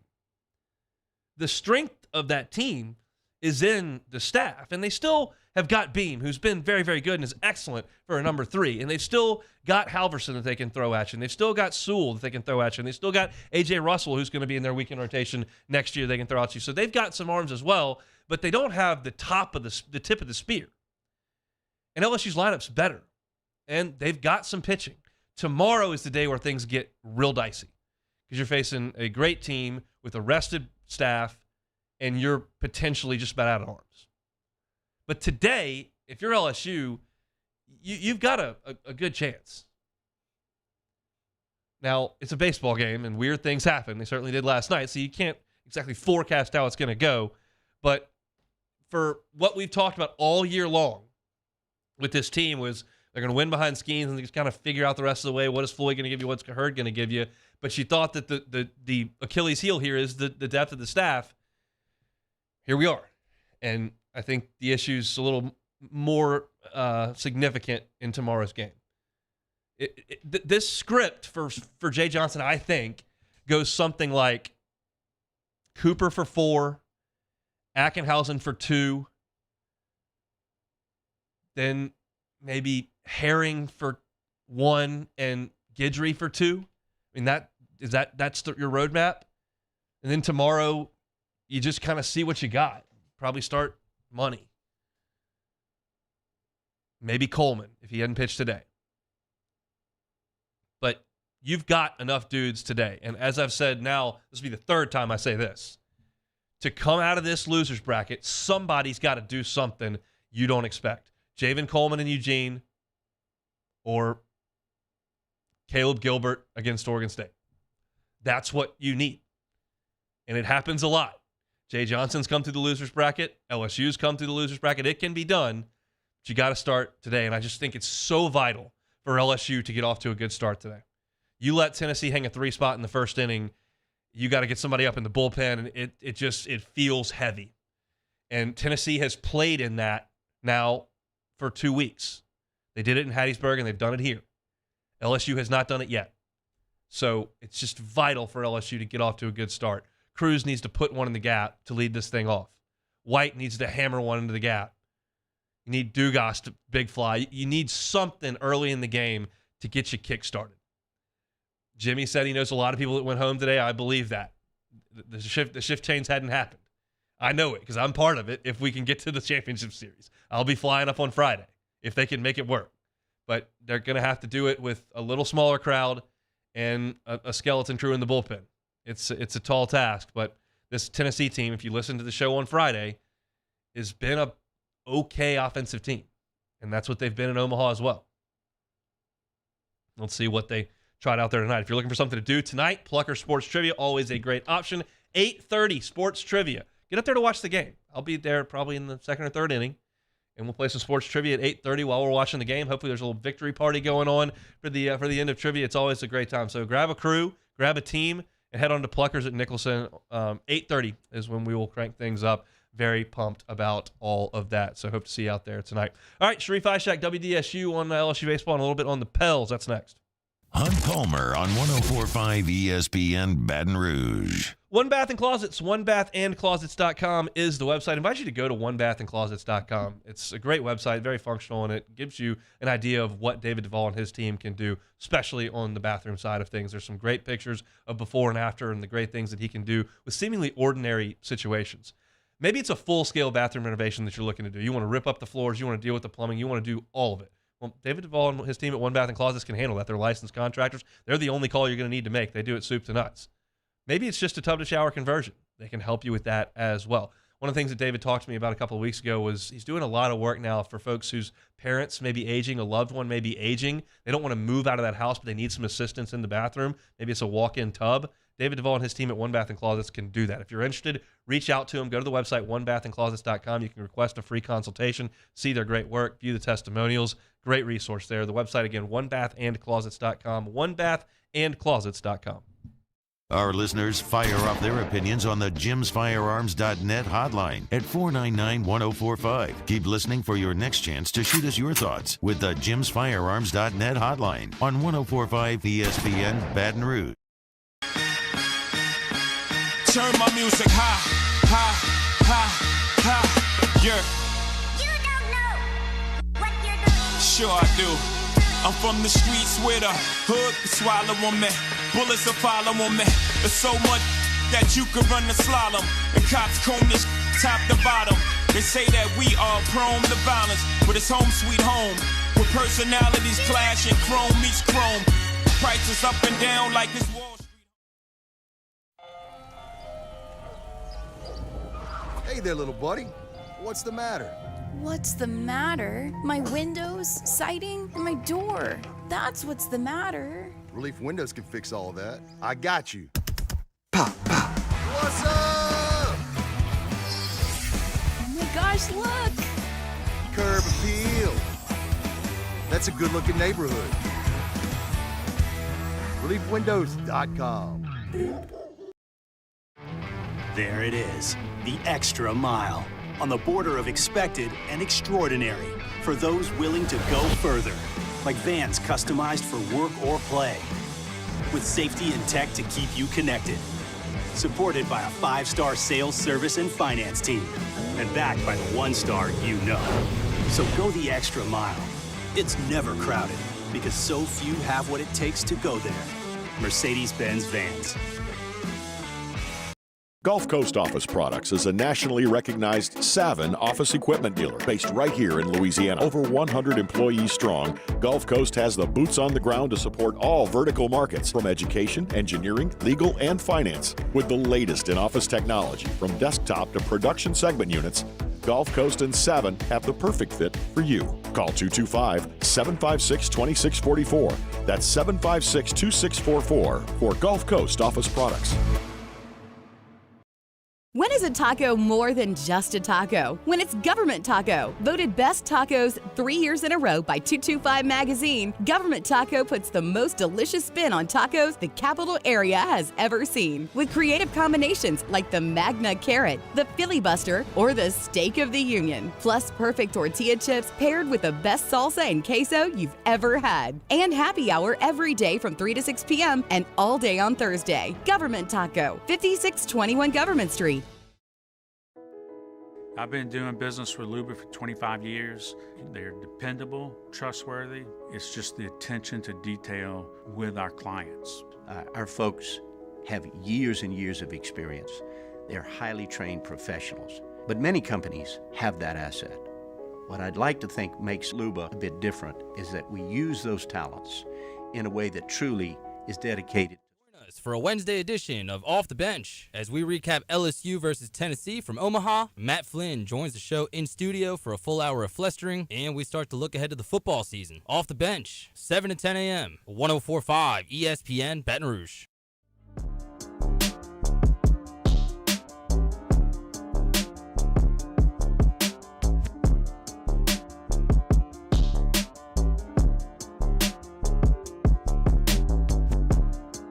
This is Hunt Palmer on 104.5 ESPN Baton Rouge. Oral Roberts strands a pair. They've played 4 in Omaha, 2-0 TCU, playing for the right to take on the Florida Gators tomorrow afternoon. LSU and Tennessee tonight at 6. Let's go out to the Jim's Firearms Hotline, chat with our guy, Sharif Ishak from WDSU. Sharif, they need you for like 3 innings tomorrow if they win. You good? I go 3 innings tonight. You know what? Just start Paul Skeens. Who cares?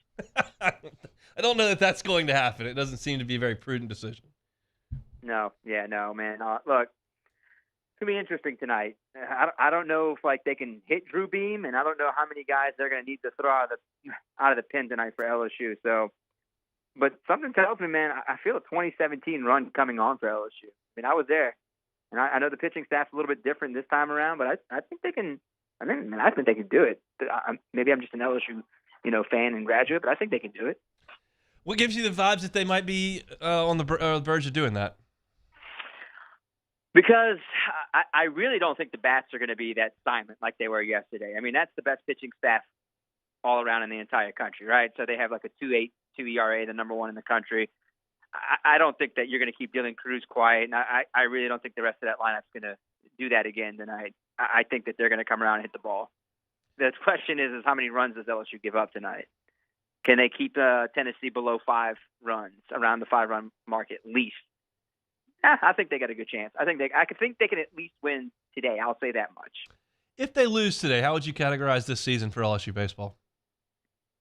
The honest answer would be a disappointment. I mean, you had the top 2 players in the draft, a lot of other stars. I mean, I know only one team wins the national championship, but this truly felt like the team that, if they lose, should have at least gotten to the championship series. Maybe I'm just too harsh because I'm a LSU guy, but I really do think this team should at least have, if they lose, have gotten to that championship series. And they're too good not to, Hunt. Does it feel like the beginning of a run here under Jay Johnson?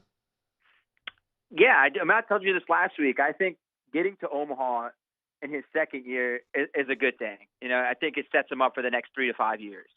You're probably going to get some transfer portal guys, some top-tier transfer portal guys. You saw, a couple guys already coming this way, one from South Carolina, one from Xavier. And I would feel like you're going to hear a few other big names come to LSU. That wouldn't surprise me. They're just going to reload through the transfer portal and, get a couple other guys from high school. I mean, I think they're in a good spot. Like, I know I say it would be a disappointment only because of Cruz and Skeens being on the team, plus Trey Morgan and having Tommy White.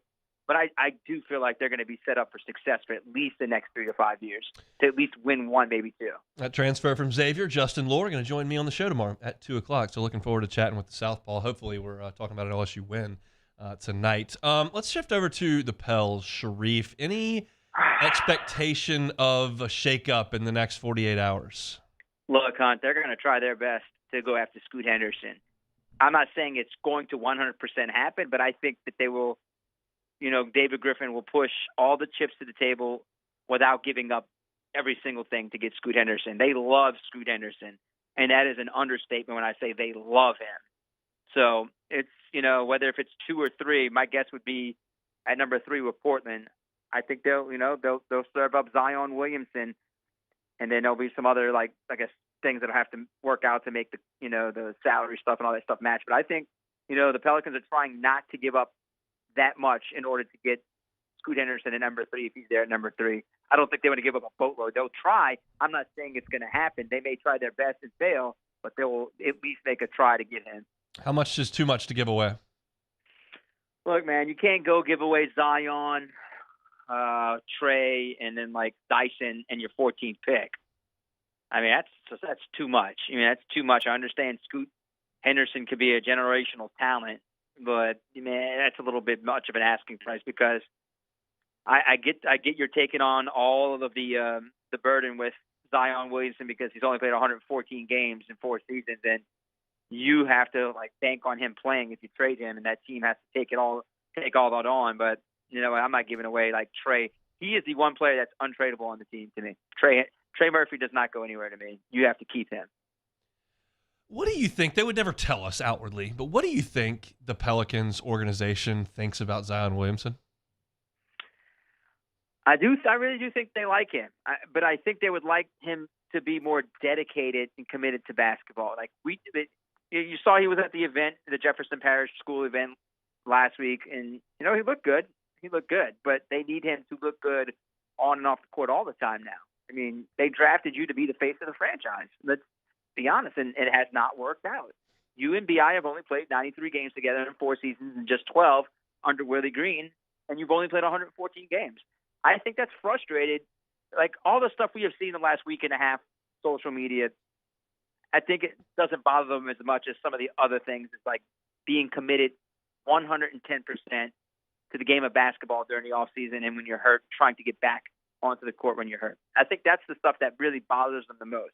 I don't think that stuff you saw in the last week and a half, his personal life, bothers them that much. I think that's a fraction. I think they're bothered by some of the other stuff of the commitment to playing the game and getting back on the court.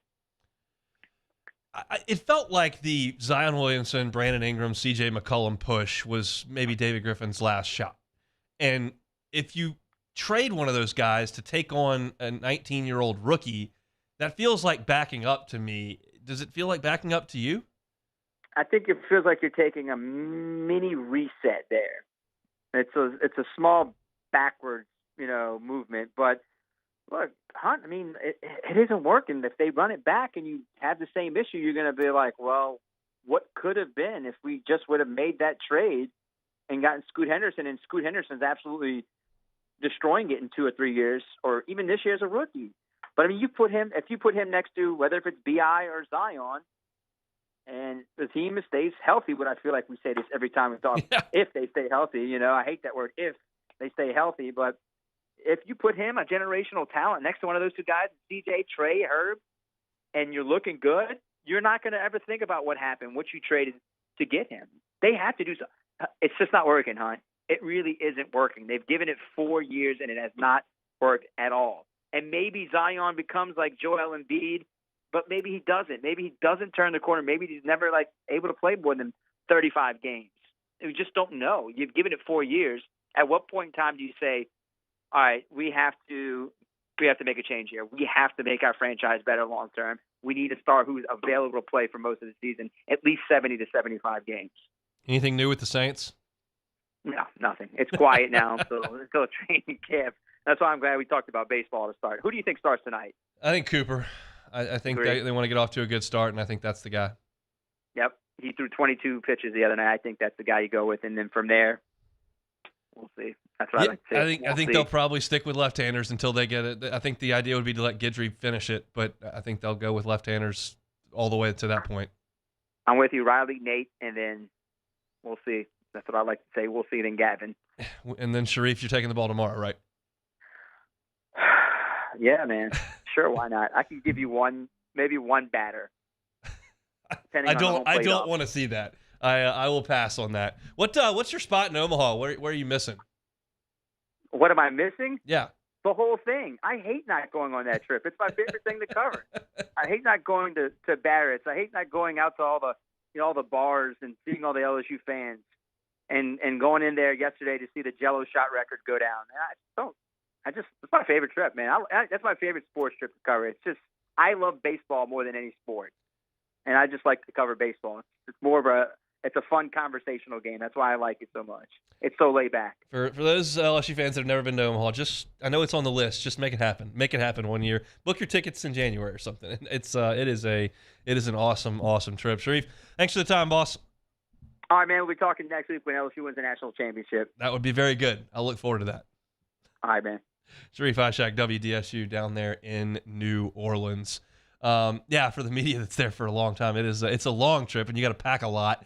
But it is a ton of fun. Like we said, I feel like there's going to be a tick down of LSU fans. But if they're able to somehow win the next 3 days, you'll see an invasion go out for the weekend for the championship series, and I'll be a part of that. So let's hope we can get that done. But it's got to start tonight at 6 o'clock. TCU just scored on, I think, a balk. Maybe is this the second time they've scored a run on a balk in this game? I think it is. And it's now 3-0. They got headsets on. They're going to check something out. But TCU right now leads Oral Roberts 3-0 in the top of the fifth inning of that elimination game in bracket number 1. We'll take one more time out. We'll come back, get you the results for our Citizens Bank and Trust poll question of the day. We'll play some Take It or Leave It, and then we'll toss the keys to Matt Moscona. That's next on the Hunt Palmer Show. This is Hunt Palmer. In times of need, get a full list of phone numbers, websites, and other important emergency information on the Demco Stormwatch page at 1045ESPN.com.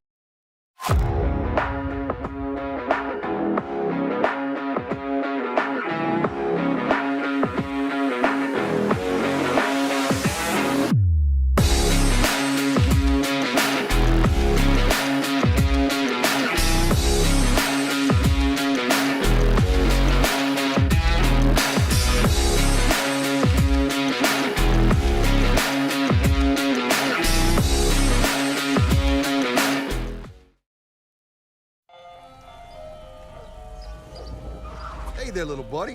What's the matter? What's the matter? My windows, siding, and my door. That's what's the matter. Relief Windows can fix all of that. I got you. Pop, pop. What's up? Oh my gosh, look! Curb appeal. That's a good-looking neighborhood. ReliefWindows.com. There it is, the extra mile, on the border of expected and extraordinary for those willing to go further, like vans customized for work or play, with safety and tech to keep you connected, supported by a 5-star sales, service, and finance team, and backed by the 1-star you know. So go the extra mile. It's never crowded, because so few have what it takes to go there. Mercedes-Benz Vans.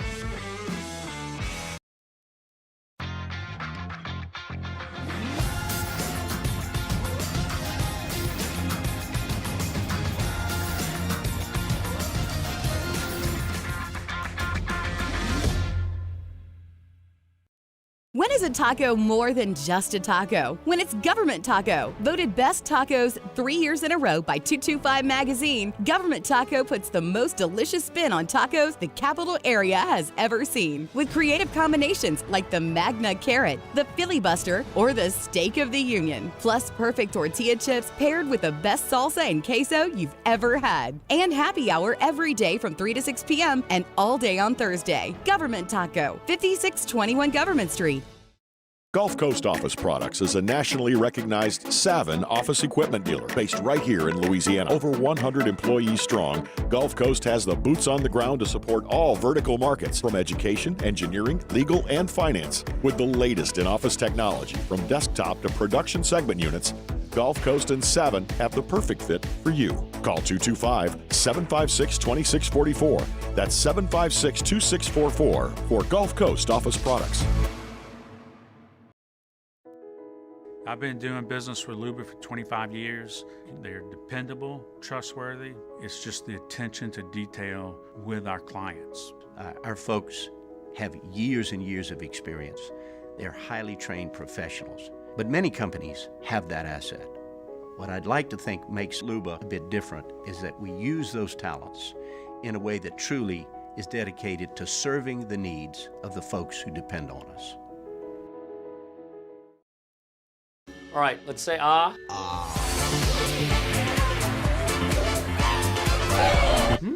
Where'd my spotlight go? Super weird, but we can take care of it. Get in and get better at Patient Plus.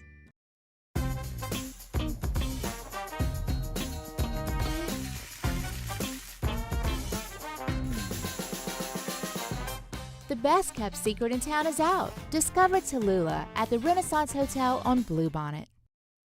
Gulf Coast Bank and Trust is giving our customers the power to bank anywhere, anytime during this challenging event. And we're right. Jimmy Hot, Charles Henniger for the Wednesday edition of Live at Lunch. We're live in Omaha at Ameristar at their sportsbook, brought to you by United Community Bank, the local way to bank big. It's Live at Lunch, 11 a.m. to 1 p.m. from Omaha Wednesday on 104.5 ESPN Baton Rouge.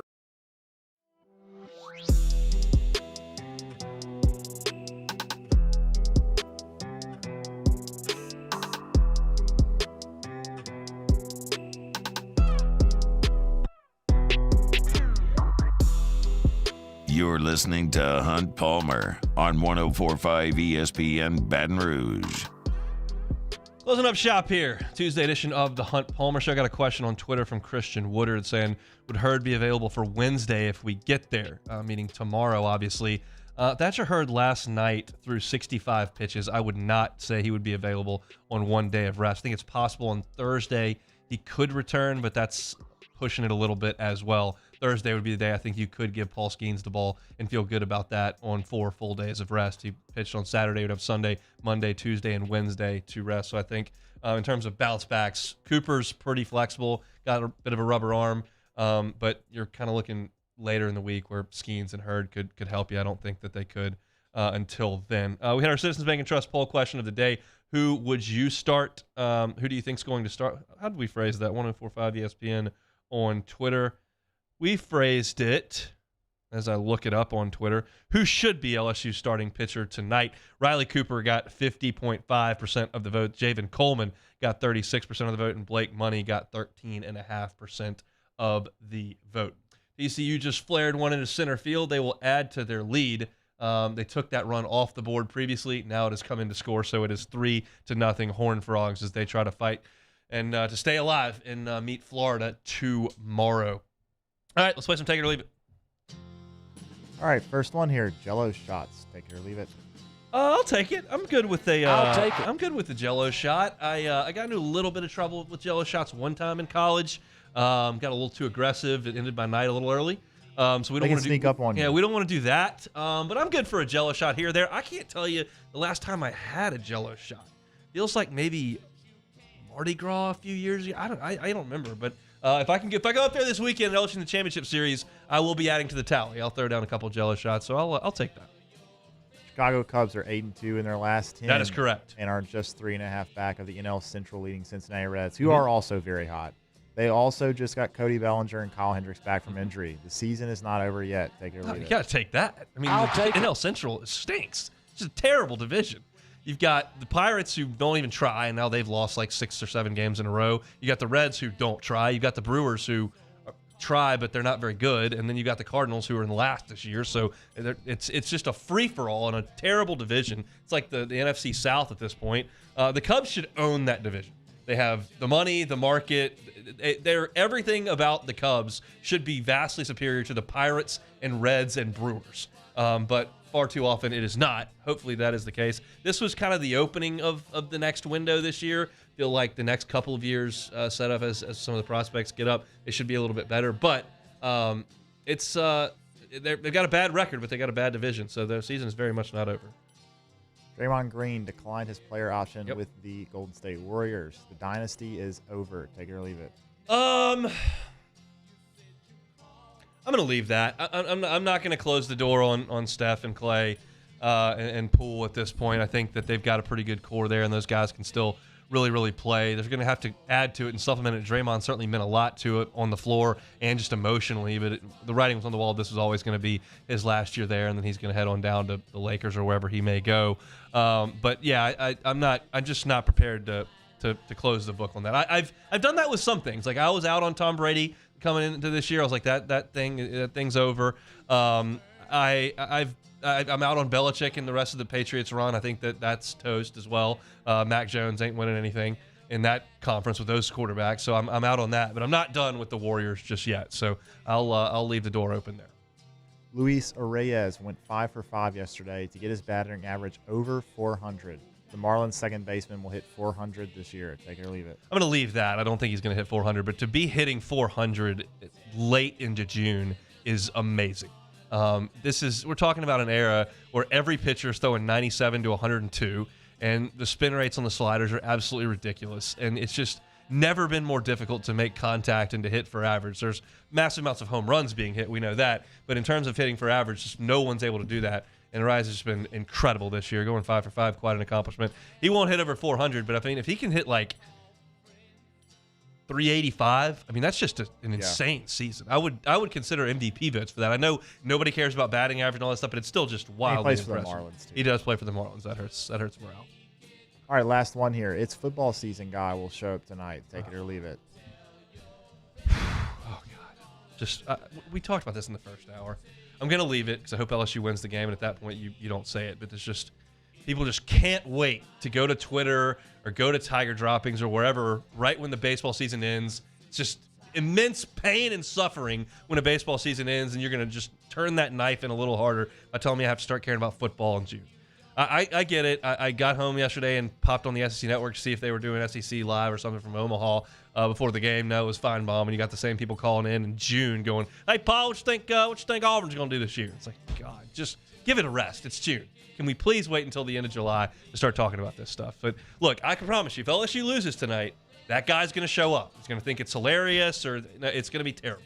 It's one of my least favorite things that happens on the entire calendar is it's football season guy showing up in June. I detest it. Hopefully that is not the case. All right, that is your Tuesday edition of Take It or Leave It. LSU and the Vols tonight from Charles Schwab Field. 6 o'clock is the first pitch. Drew Beam is going to get the baseball for the Tennessee Vols, and we think LSU is going to hand it to Riley Cooper. It's just really important for LSU to get off to a good start. I'm just a little bit torn on how well the offense can play in that ballpark. I said before the College World Series started that I thought the ball would jump. I thought the offenses would show up. And if you kind of look at it, especially when the days where the wind is blowing, which it is again today, it's just difficult to hit home runs. And a lot of these teams aren't totally dependent on the home run. They do rely on it a little bit to create some offense. And last night, LSU and Wake had trouble creating offense. Wake needed 3 walks to get theirs going. And LSU struggled, and they got a gift with the sunlight to create some offense. So they're going to have to swing the bat a little bit more. But I think it's going to have to be done by drawing some walks and lining balls in the gap. That's what it's going to take. And TCU's doing some of that right now as they just pushed across another one. It's 6-0, and Oral Roberts. It's getting late early for the Golden Eagles there as they play on in the 5th inning. But for LSU, you just need your guys to show up. Your offense is better than Tennessee's. You have enough arms to beat Tennessee, and they just happen to throw with the right hand. You've got a disadvantage. Well, they throw with the correct hand, the left hand, is what I meant to say. And look, you've got to bring your own emotion, and you've got to swing the bats and help your staff out. As much pitching as LSU does have, and they've got like 9 guys ready to roll, and 4 of them we feel pretty good about at this point. You can't expect them to hold Tennessee to 3. I don't expect that. I think Tennessee is going to score 5 or 6 runs tonight. You've got to score 7 or 8 runs tonight. That's just the way I feel about this game. If you can get back around to Skeens on Thursday, I'll change my tune. But until then, you're going to have to play some offense, and that comes with pitch recognition, hitting mistakes, and running the bases smartly. That's got to happen for LSU tonight, and I certainly hope that it does. Again, first pitch is at 6 o'clock tonight. That means the pregame show from Omaha on the LSU Sports Radio Network will fire up at 5:30. That'll be Chris Blair, Doug Thompson, and Bill Franquez, and you can find it on Eagle 98.1, our sister station, the flagship home of LSU Sports. Fired up for tomorrow's show. Hopefully we're not doing a post-mortem on the baseball season. Hopefully we're previewing LSU and Wake Forest. That would be really, really good. But either way, we are going to talk to Chris Demui, who's been up in Omaha. So we'll chat with him in our normal spot. And I'm very excited in hour number 2 to chat with Justin Lohr. He is the transfer southpaw from Xavier who committed to LSU over the weekend. And we're going to get him on the show tomorrow, kind of talk about what the process has been like in the transfer portal, what his role may be when he gets to LSU, and what we can expect from him. So excited to chat with Justin Lohr on tomorrow's show. If you missed any of today's show, you can catch it on demand, 1045ESPN.com's on demand tab. You can catch us on Apple Podcasts, Spotify, Google. Anywhere you find your audio, you can find us. Just search The Hunt Palmer Show. Like, subscribe, rate, review. We talked baseball pretty much the entirety of the show. We talked about LSU and Wake Forest to start things up today. Chatted with Glenn West of Go 24/7, who's up in Omaha. We had Jimmy Ott on. Thanks to folks at Rev for making that happen. He joined us at 2 o'clock. And then Sharif Ishak at 2:30, where we talked some baseball. We also shifted over and said, hey, what are the Pelicans going to do this week for the draft? And then we did some take it or leave it. So catch all that on demand and on YouTube, where all of our shows are updated daily. Appreciate y'all for hanging out with us. Got to get this done. You got to find a way to win a baseball game tonight, and then you turn your sights to Wake Forest. They did this in 2017. Jay did it in 2016. They did it in the regional in 2021. It can be done. It's going to be a difficult road. So we'll see what we've got to talk about tomorrow. Enjoy the baseball this evening, and you can find us same time, same place coming up tomorrow. Matt Moscona is about to drive you home on After Further Review. Come on, Tigers.